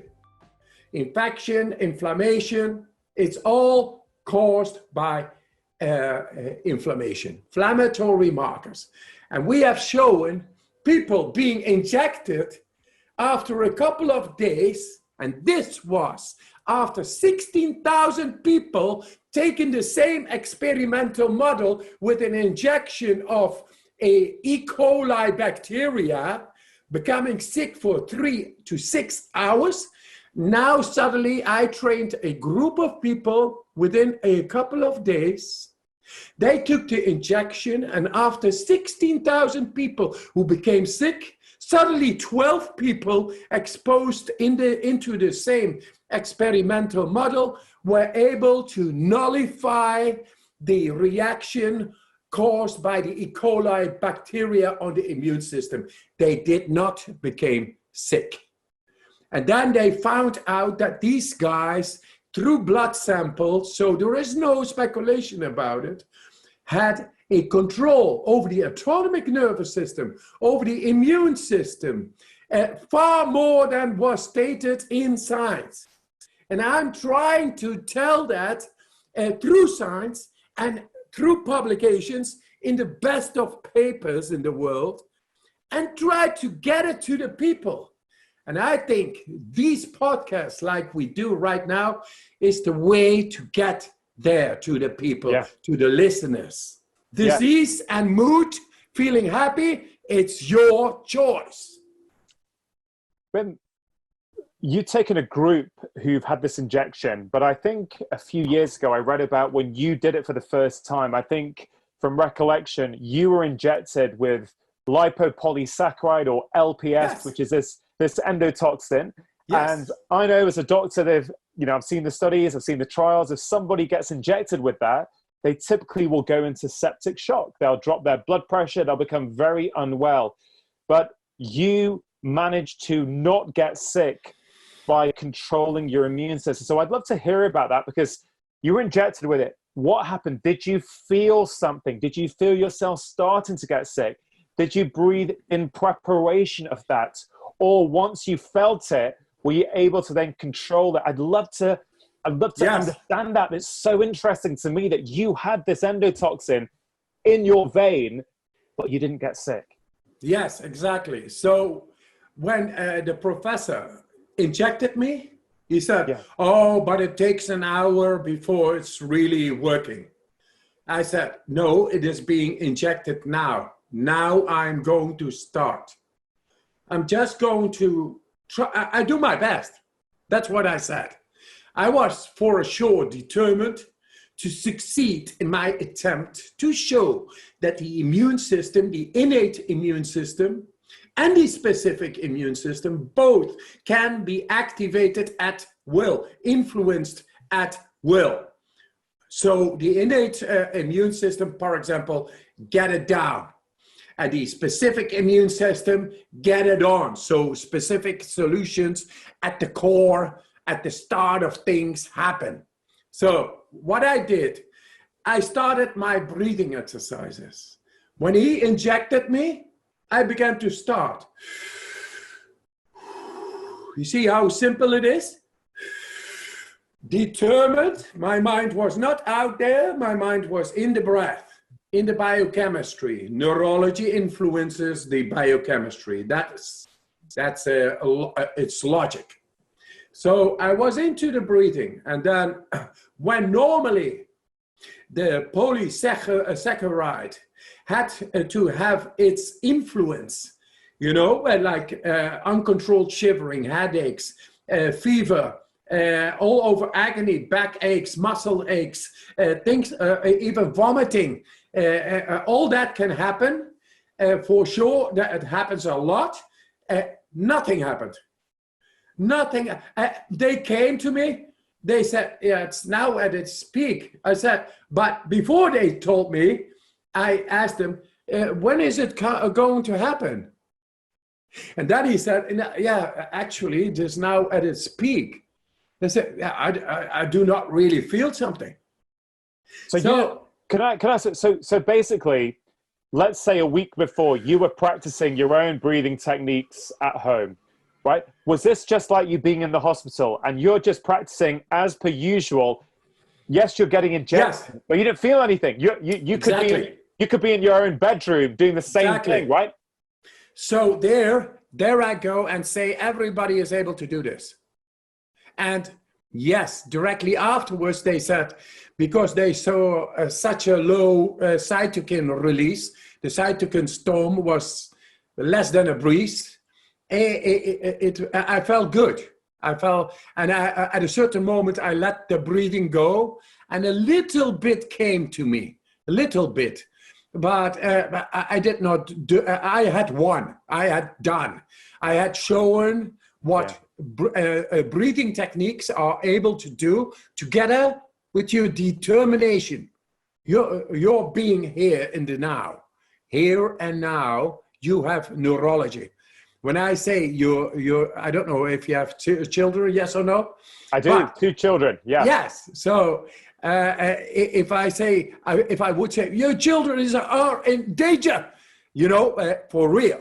So then you would be full of epinephrine, adrenaline, and run like an animal toward where are they, and find out, and all that, barely in control. Now, that is what happened at that moment. The epinephrine got so high, it went higher in the blood, and they compared it to another study wherein people jumped for the first time into a bungee jump. They took the blood of those people, and the level of adrenaline within the people lying there on the bed was higher than the people going for the first time into a bungee jump. You see? Yeah. That is what we do with these breathing techniques. We enter consciously into the depth of our brain, the brainstem. Into the brainstem, and thus the adrenal axis is being activated, resets the body, and then suddenly the immune system is much more alert. And it is able to handle bacilli and virus and bacteria in any kind, because that's the nature of ours. Only we alienate it from our own brain. They say we have 16% control within our own brain. It's like you have a house and only 16% of your own house are able to be accessed by you. The rest is of the government or by the people in power. I don't know who, but it is 100%, my friend. Rangan, my friend, Rangan, it is 100%. 100%, and that means we are able to tap into our emotional areas of the brain, into our opioids, into our cannabinoids, endorphins, serotonins, adrenal axis, anything that is within our brain is ours to be commanded by us. And I think nature has it built in. A happy person doesn't make war. A happy person is not into thieving or taking what is not his. A happy person is like radiating positive energy all the time. And he is happy, and that's where he wants to stay. Only we did not know how to get there. And now we found these ways. And in brain scans showing that we are able to tap into those areas of the brain, the autonomous processes of the brain. This is the way they published it. We found the compelling evidence of the key components of the autonomous processes in the brain related to mood regulation. So we found the keys into those areas which were not controllable at will. Now we found them. And now we are able to regulate our mood, and that is emotion. And that emotion is who we are, what we are, and the source and the power of sanity is happiness. Happiness all the time. That's irradiance. That is flow. That is uninhibited flow. That is not narrowed consciousness, a narrowed perception, narrowed neurology. It's full bloom neurology. We are born to be holy beings, not half beings, holy beings. That means 100% neurology, sane, insanity, full flow, going within our beautiful mind, our command. That's what it is. And I'm just giving evidence through science. You can look it up. Only the old paradigm is about, shit happens, wars, that is human-like, abuse, humans, insensitivity, exploiting the world, sodomizing the planet, polluting the planet. It's all there. We don't know. It doesn't make sense. And this time we are to bring sense to the people that they are in control over their own happiness, which is the hormonal system, their own health, which is their immune system, and their own power, strength, energy, which are the metabolic processes in the cell. And we are able to control all the three of them. Yeah. That's the message. And what I really love about breath work per se is it's free, right? It's not something that people have to spend a lot of money on. It's something that the richest in society and the poorest in society have access to. And I think that's really, really exciting. Now, if we go into some specifics, there seems to be two broad arms to your method, breathing and cold.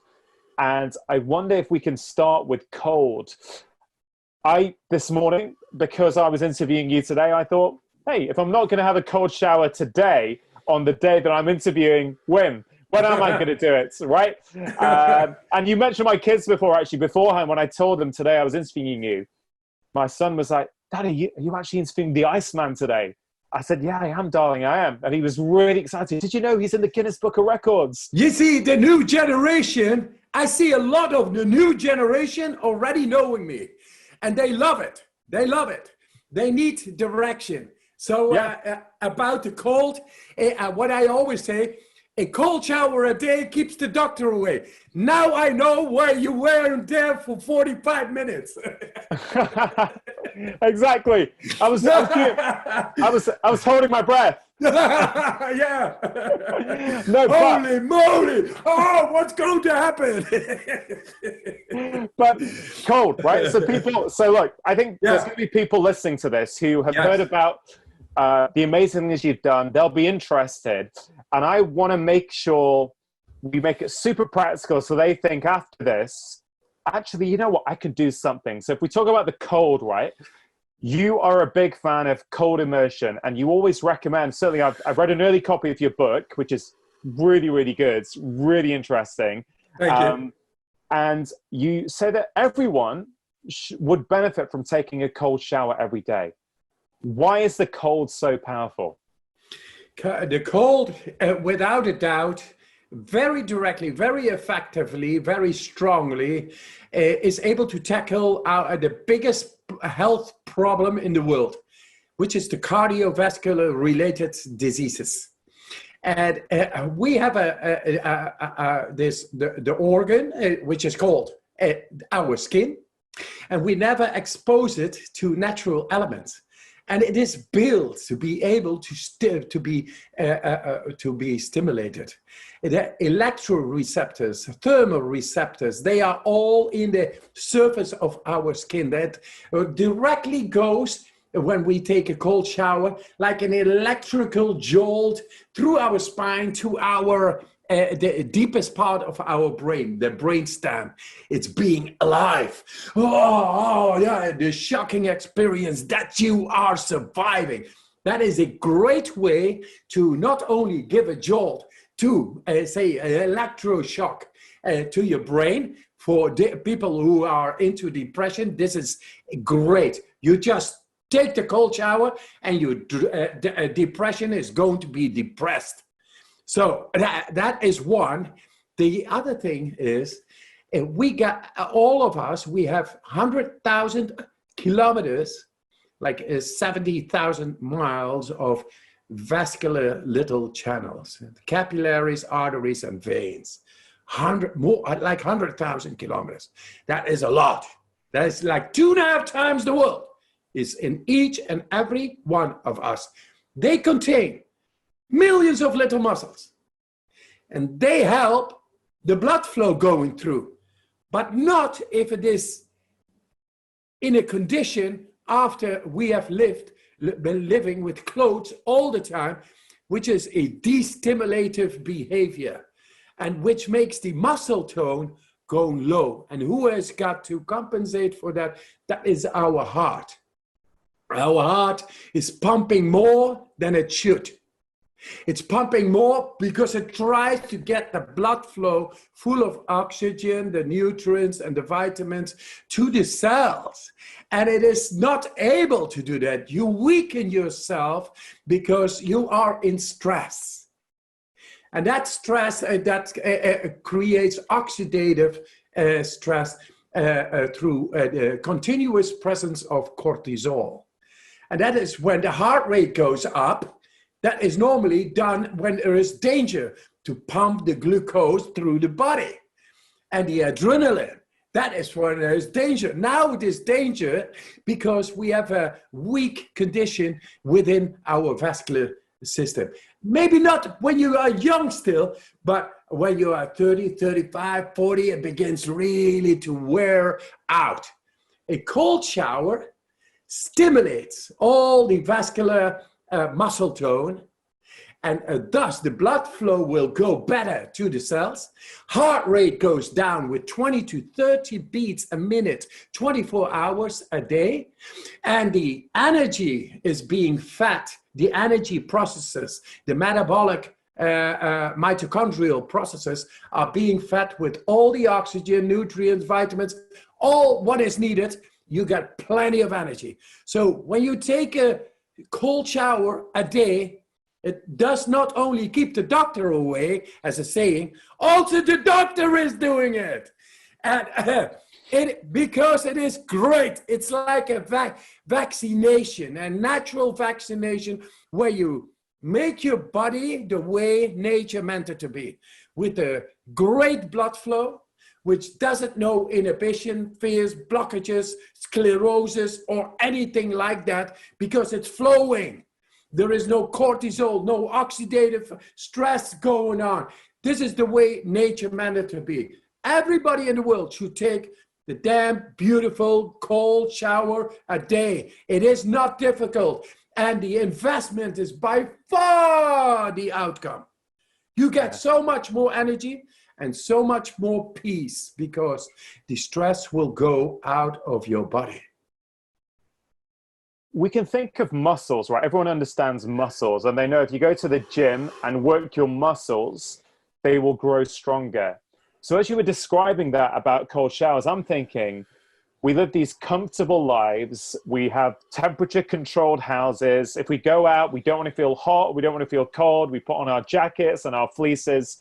So our blood vessels are never, in some way, you could say, are never been exposed to those sort of extremes where our body then responds and adapts. And I guess having that cold shower is an intentional way of providing, I guess, like a helpful dose of stress to the to the vascular system, which will cause it to grow back stronger. Is that a fair analogy?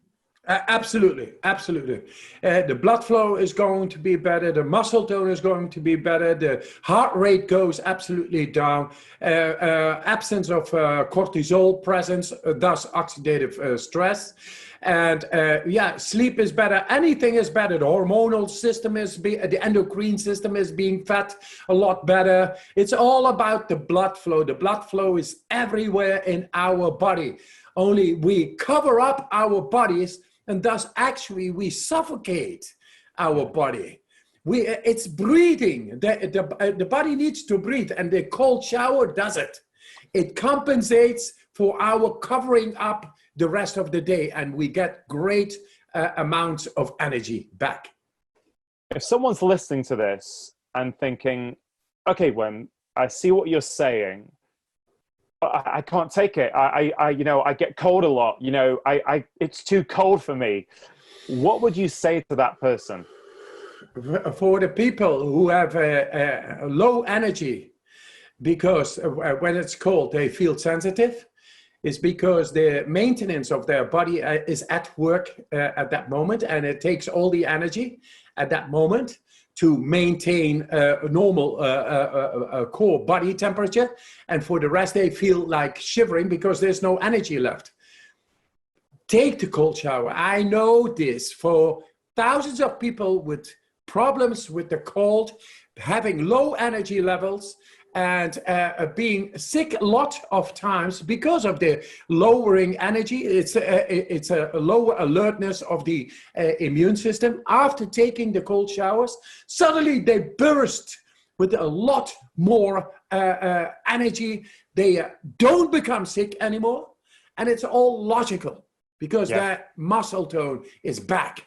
And with that, the oxidative stress goes out. You get more energy. So you will never feel cold anymore. Taking the cold shower is a hormetic stress exercise.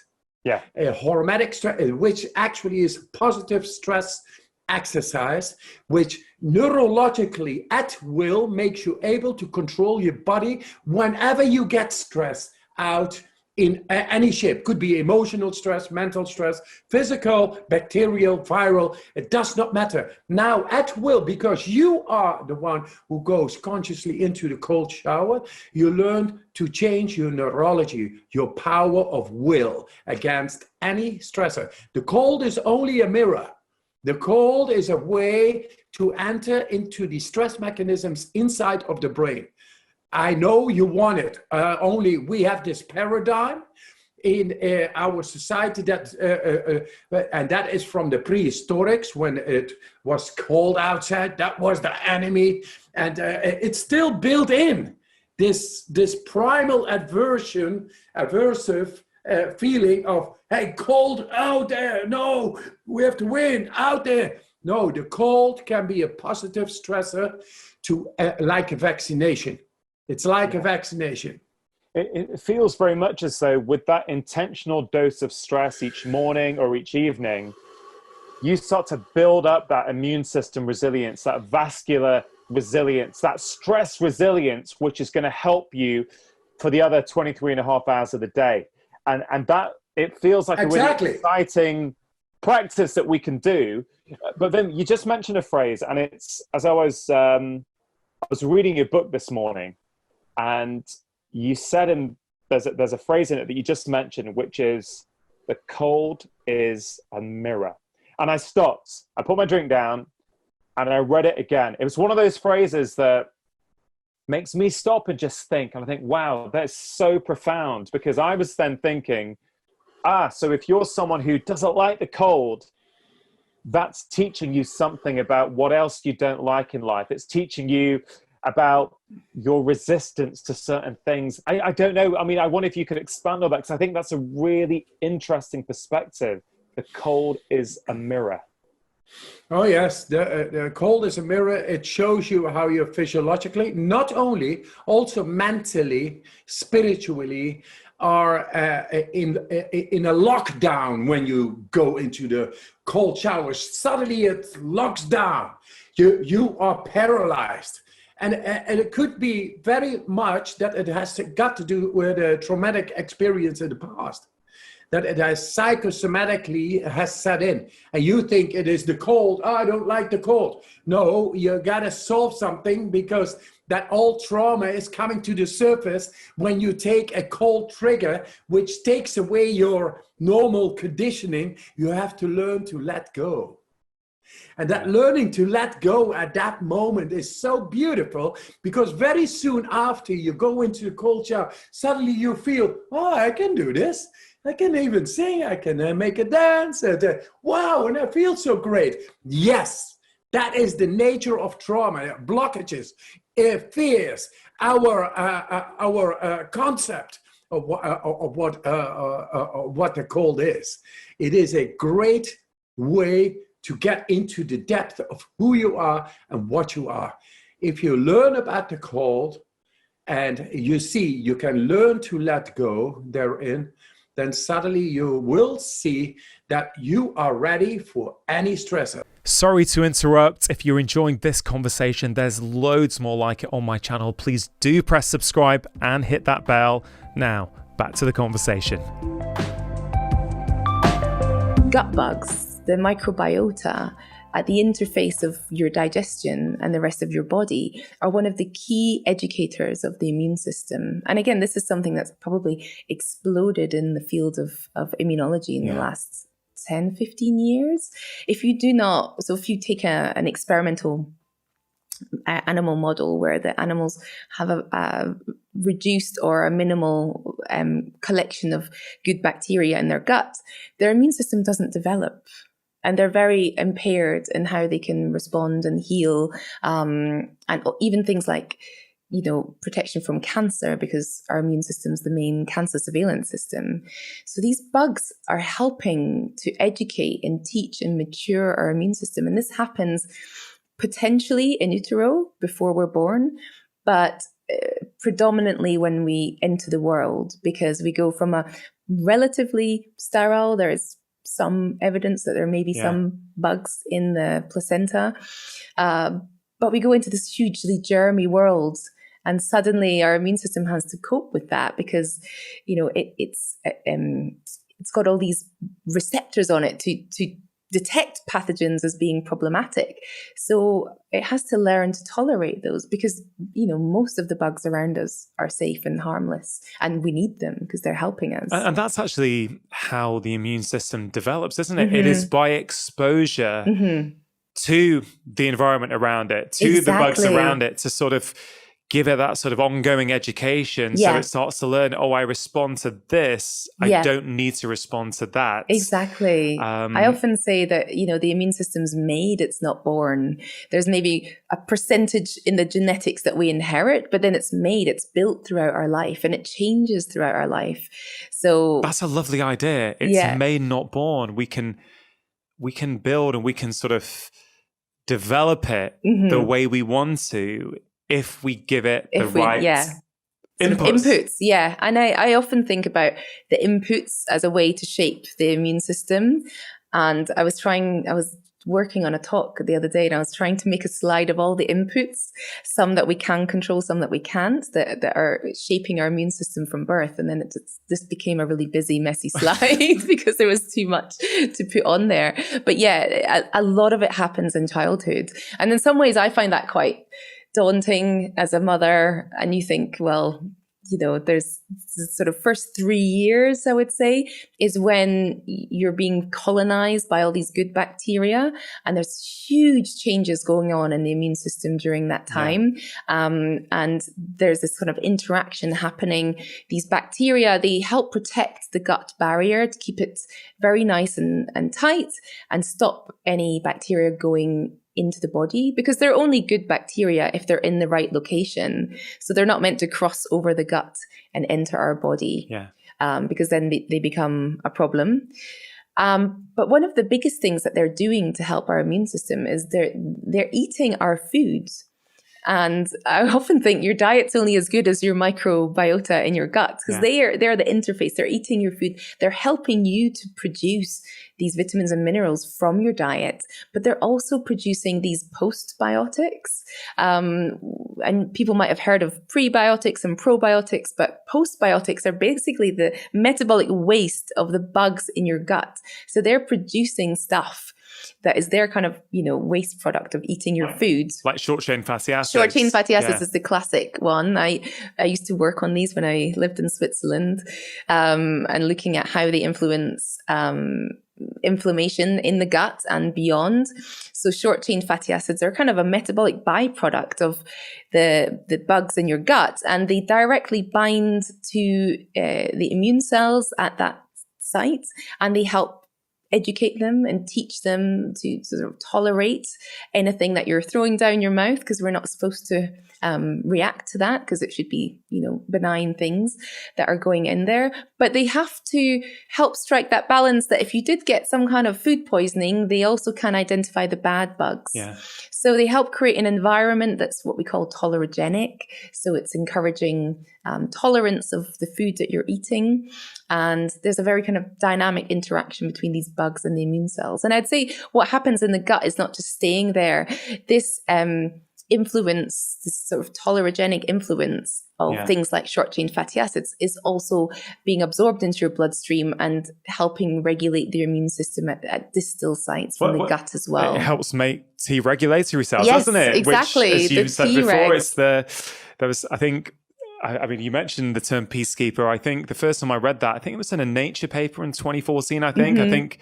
I think I used that in one of my slide decks. It's where it calls them our peacekeepers. Yeah. I think for the first time when I saw it in print, which is kind of what they are, really. And I sort of, I mean, I really think a lot of people talk about gut health these days, but I don't think people understand the immune system's linked to it. They think the gut is something separate, but I often teach doctors about this triad between our diet, our gut bugs, and our immune system, and how they all sort of cross-talk. Oh, definitely. There's bi-directional communication between, diet and gut bugs, diet and immune system, and gut bugs and immune system together. Yes. It's like this. So, if you make certain dietary choices, you're going to improve the health of your gut bugs, which is going to improve the health of your immune system. Yes, exactly. Just empowering, right? Because we can do something about that. Yes. Exactly. And I think as a nation, we're not eating enough fiber. And also fiber in the UK has a really bad image problem, I think. Most people, I think... Come on, let's give it some PR. If I was to ask my husband what he thinks fiber is, and he's not in any kind of medical nutrition wellness field, he'd, in fact, the other day he came home with some crackers that he's like, look, they say they've got added fiber. And I was like, okay, because we kind of think of it as being cardboard. Those breakfast cereals like cardboard with the big fiber logo on it, and or fiber as being one thing. But again, it's the diversity. Different bugs need different forms of fiber, and we find it in all the plant-based foods. So it's not just the fruits and vegetables, nuts and seeds, legumes, beans, pulses, and whole grains. And it's about trying to bring in the diversity. I think in the last few years, there's a publication about the sort of trying to get 30 different plant-based foods into your diet, because it's about per week. Yeah, because it's about the diversity. But that includes, I think, lentils and nuts. Yeah.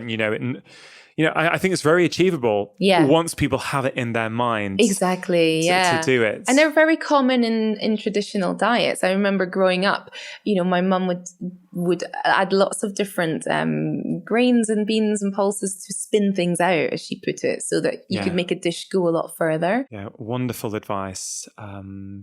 So far we've said that lots of different colors, lots of different diversity of plants is going to help your gut microbiome. It's going to help your immune system. Eating less is also something that might be helpful, right? Yeah. So this is another field I've just got fascinated with. and that's the immunometabolism. I don't know if you've heard anything I love about that this. word. Love it. Immunometabolism. Shipping two words together. Yeah, I like it. And it's only just in the last 5 years that it's really kind of popped up, and people have started looking at this. But metabolism is basically breaking down of the major components of our diet, so the protein, carbohydrate, and fats, into energy and building blocks that our cells can use. And people might hear things about metabolic rate, or I've got a good metabolism, these kind of things that people say. And metabolism and the immune system are really intimately entwined.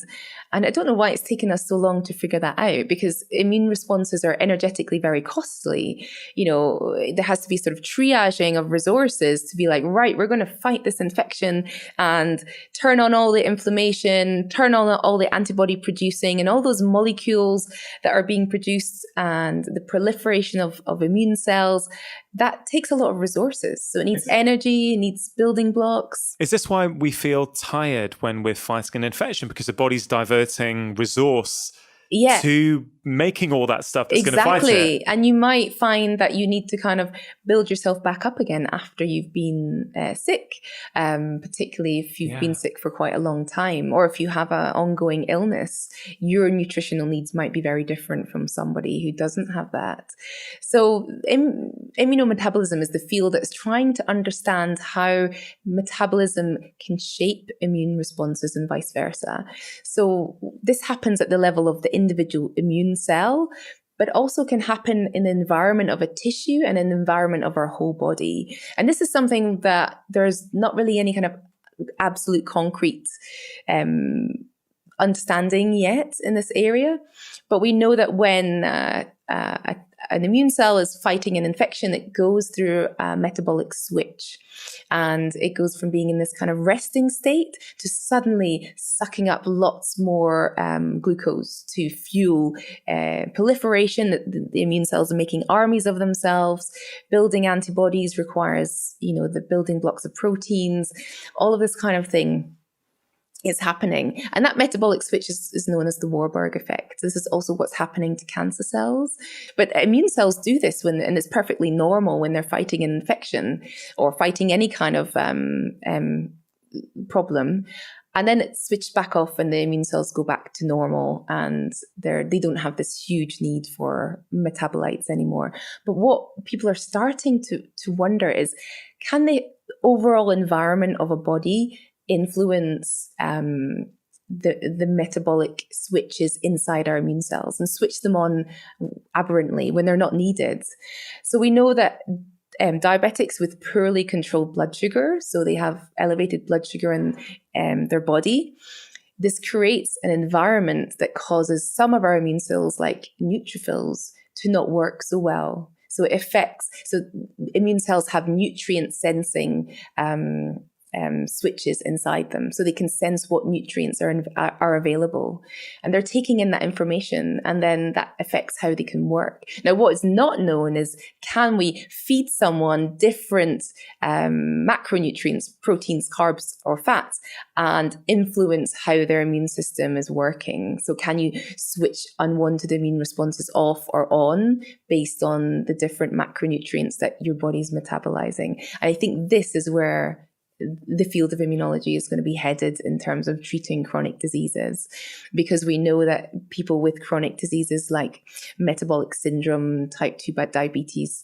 heart disease, or people who are carrying too much visceral fat, that the whole environment of their bodies is metabolically different. And this might be causing the immune cells to act abnormally and become more pro-inflammatory, for example. Wow. Super interesting. Yeah. So a lot of research to come in that area. Exactly. And I think we just don't know enough to say specifics yet. But I think that's, for so long we've been focused on the micronutrients, but actually it's the macronutrients. So you could adjust someone's diet, give them different proportions of protein, fat, and carb to maybe alter their metabolism and alter immune cells that were going wrong. So somebody who had a chronic inflammatory disease, we could kind of steer that around. It's incredibly exciting, isn't it? On the other side of it, what you said about eating less, another thing that I bring up in the book, because I wanted to get people away from just thinking about, a vitamin supplement for their immune system, is that the immune function is impacted by overnutrition and undernutrition. So if you're not eating enough or you're eating too much, this is going to send your immune system awry. And I should context that by saying if you're doing that consistently. And then we have this field of research coming out about fasting and immune function. And I remember being at conferences decades ago, and they were talking about fasting and how it would regenerate all sorts of parts of the body. It was kind of mind-blowing. And now we kind of see it more in the mainstream, and we have all these kind of forms of different diets. And this, again, is causing metabolic switches in the body that then when you go on to refeed after someone has had a period without food, you get increase in growth hormone, you get production of fresh new immune cells from the bone marrow. And the stress of the lack of eating kind of causes some of the older immune cells and ones that might be more likely to malfunction to be deleted. So you're kind of replenishing your immune system. And we start to see in experimental models of autoimmune disease that this is, highly therapeutic. Yeah, it's fascinating that it's not necessarily just what we're eating. Mm-hmm.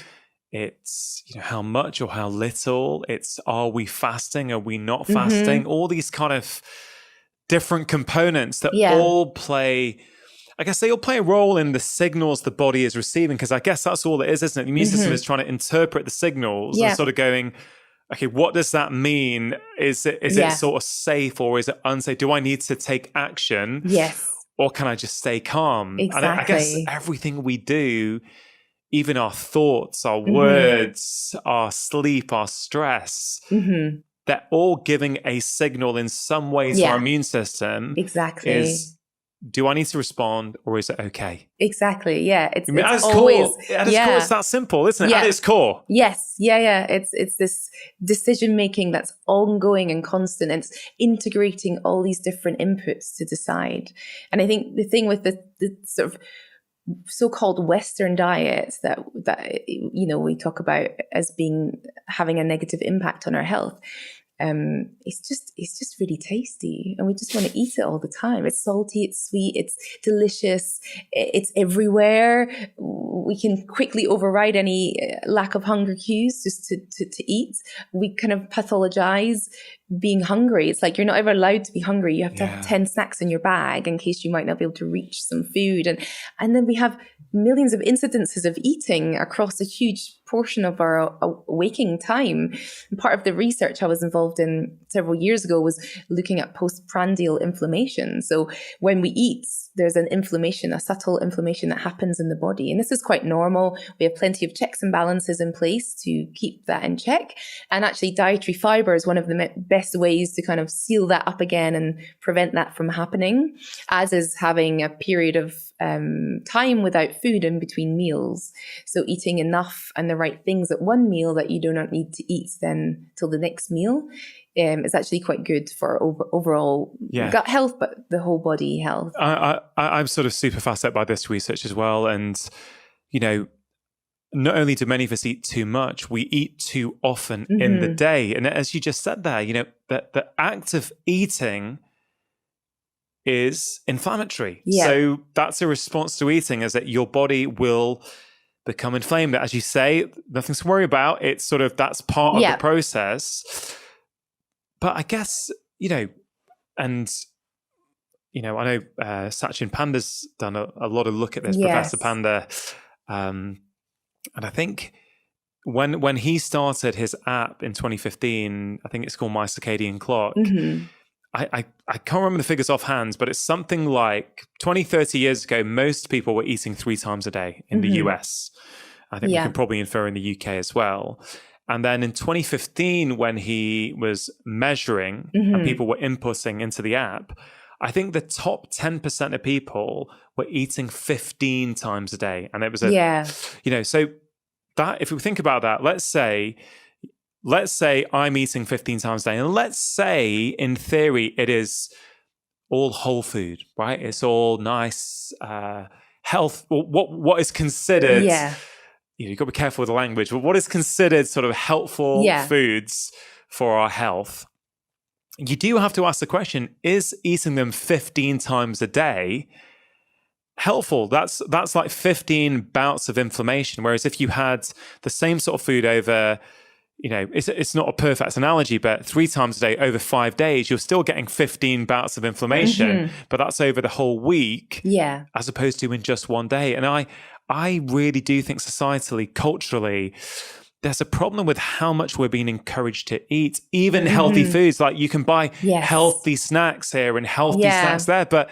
you're sort of inflaming yourself each time. And I don't know, what would you make of that? Yeah, no, I think that's a real issue. I think it's not well enough understood in the scientific community to really translate into a kind of clear health message for people. But from the research I was involved in and from work like what Sachin Panda has done and others, I definitely think we need to look at the incidence of eating as well as the stretch of time that we're eating. I think some of the studies show that we're spending 18 hours a day eating. Yeah. It's just like the whole time we're awake. And I don't think that we are sort of designed to cope with that on a long-term consistent basis. Going back to the traditional diets, my grandparents weren't eating all day, every day, because that just wasn't how it was constructed. And different cultures will eat in different ways, but it's not common to eat all the time. And I want to fuse the tradition with the modern life somehow, because I think that's the key that we need. We can't go back to times gone by, but we can bring bits that we've left behind and kind of integrate it into what we have to work with right now somehow. Yeah. I mean, I find a very effective and powerful recommendation I use in my patients is to try not to eat for 12 hours in every 24 hours. So, basically eating all your food within a 12-hour window, which, really was the norm for pretty much everyone maybe 30, 40 years ago. I mean, we might stop eating at 8 p.m. And maybe we wouldn't have breakfast till 8. I mean, I'm not talking about an extreme fast. I'm just saying I think it's I certainly know when I manage to stick to that consistently, I sleep better, I feel more energetic. Yeah. And I think there really is this idea that, you need time for the body to regenerate a little bit. If your gut is constantly having to use up energy to constantly digest food, that's going to impact your immune system. It's going to impact the resource it has for something else, right? Yes, exactly. There's, the gut lining as well. There's a kind of, it's energetically costly because there's a turnover of those cells quite regularly. And things like the short-chain fatty acids we mentioned earlier that are produced when our gut bugs digest fiber, they are really nurturing to the growth of and repair of the cells that line the gut barrier. And those are kind of the interface cells between what's going on in the gut and what's being put in the bloodstream that could exacerbate that inflammation. And we know that certain things like saturated fat, high fructose diets, fiber poor diets, as well as other things like stress and extreme exercise can alter the integrity of that gut barrier and exacerbate this sort of inflammation that you see postprandially. The reason in America we're overwhelmed by COVID is because we're metabolically so unhealthy. 88% of Americans have poor metabolic health, which means that they're like in the spectrum of prediabetes, which means they have belly fat, which means they have inflammation. And so when the COVID lands on them, it's almost 9 out of 10 Americans, they're like a sitting duck. And so it's like putting gasoline on a fire, and all of a sudden you get this cytokine storm that ends up killing people. And wherever you are on that spectrum, we know that the poor metabolic health is a driver for really bad outcomes. With that said, people don't understand that within a very short time, a couple of weeks maybe, you can really radically reverse your poor metabolic health. And I'll just give you a quick example. We had a type 2 diabetic on insulin for 10 years, heart failure, angina, liver, kidneys failing. I mean, she was a mess. She was had a body mass index of 43, which normal is under 25. Over 30 is obese. She was in the severely obese category. 65 years old and taking insulin every day and tons of medications. Within 3 days of changing her diet, like 3 days, she was off her insulin. completely. Within 3 months, she was off all her medications and her metabolic parameters were all normal in blood sugar, cholesterol, blood pressure, everything, kidneys, liver. And so it might take 30 years to get there. It can be very quick to get back. And even if you don't lose all the weight, I mean, if you're, for example, a gastric bypass patient and you have diabetes, you get your gastric bypass, within a week or so, your diabetes is gone.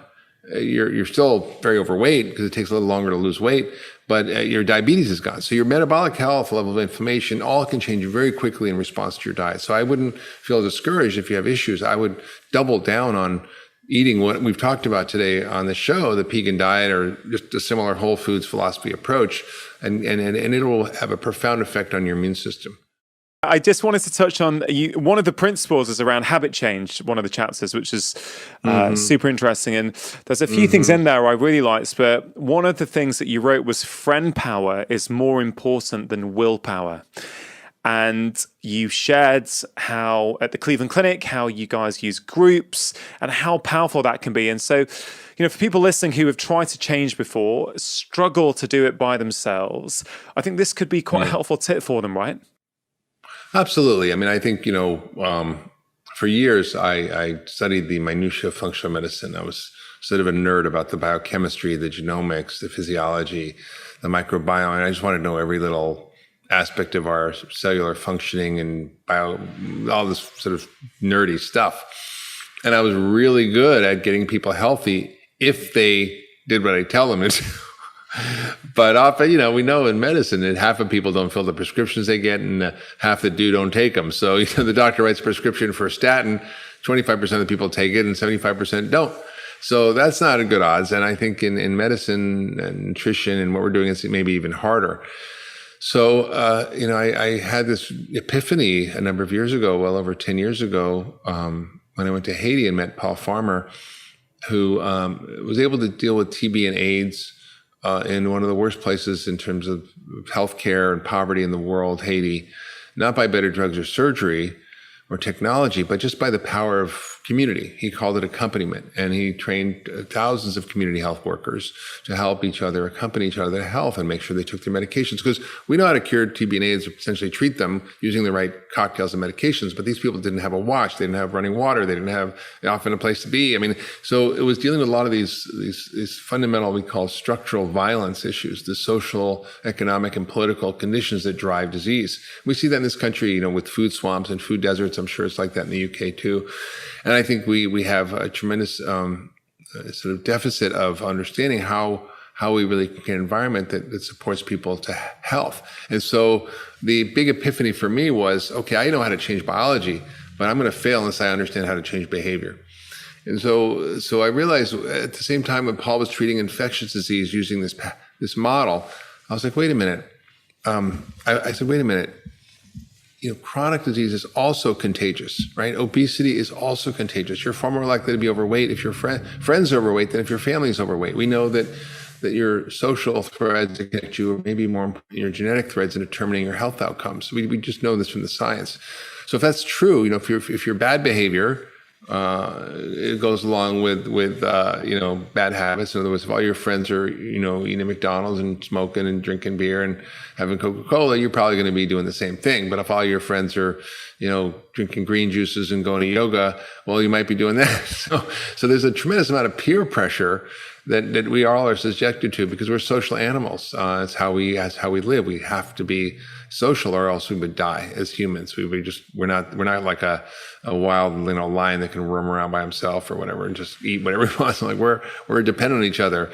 And so what we know is that it's much more effective to use friend power than to use willpower when you want to change behavior, and particularly for chronic disease. So I kind of had this experiment that we did with this church in Southern California where we got 15,000 people to sign up for a 6-week healthy living program, sort of faith-based wellness program. And it was striking what happened. People just did so well. They lost, over the course of a year, they lost 250,000 pounds, probably like, I don't know how many stone that is, but it's a lot of weight. And I think we saw that the power of these community-based solutions was so massive. And it wasn't even an expert. They had these groups that they had in the church that were met every week to support each other. So they would meet in 6 to 8 people, and it would have these little learning sessions, and we just sort of substituted in the curriculum for the healthy living, and they support each other, they encourage each other, they held each other accountable. They had jogging for Jesus, they had like all kinds of stuff that they did to actually do stuff together. And that was an insight for me that I was like, wait a minute, this is how we have to change medicine.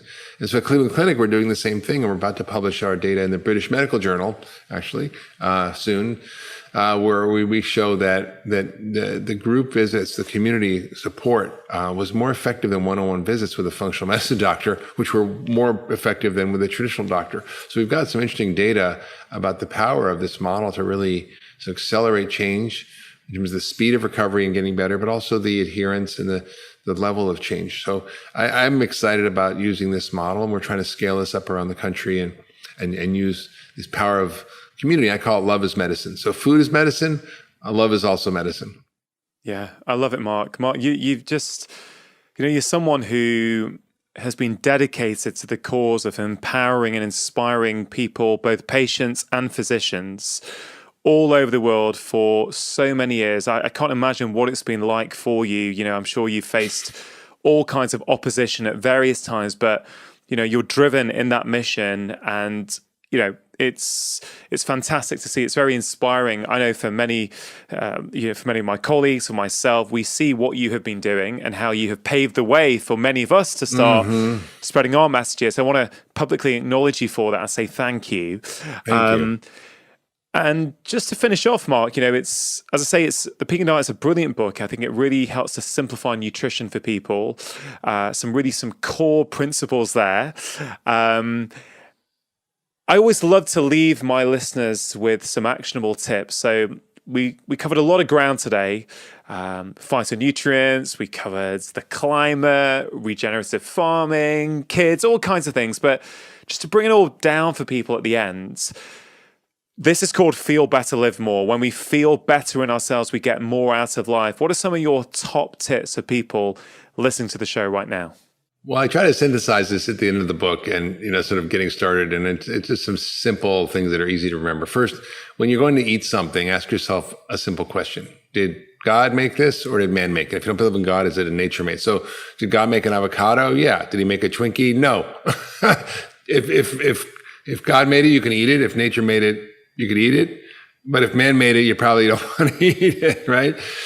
Second is a similar idea is, try not to eat food with labels. Or if it has a label, make sure you read very carefully what the ingredients are. If it's broccoli, it just says broccoli. If it's a piece of chicken, it's chicken. If it's an egg, it's an egg. If it's an almond, it's an almond. It doesn't have a label or nutrition facts. And so most of the food I like to eat is without labels. Now, sometimes, if you want to buy a package of nuts, it might say a label on it, and it has your little nutrition facts on it. It might say salt or something. Or if you buy a can of sardines, it might say olive oil and sardines and salt. That's okay. But just try to avoid foods with labels. The next kind of principle is, if you don't have it in your kitchen cupboard or you can't pronounce it, you probably won't want to eat it, right? So do you have a jar of butylated hydroxytoluene in your cupboard that you sprinkle on your stir fries? Probably not. But it's otherwise known as BHT, banned in most of Europe, but available here in the United States. And it's a carcinogenic preservative.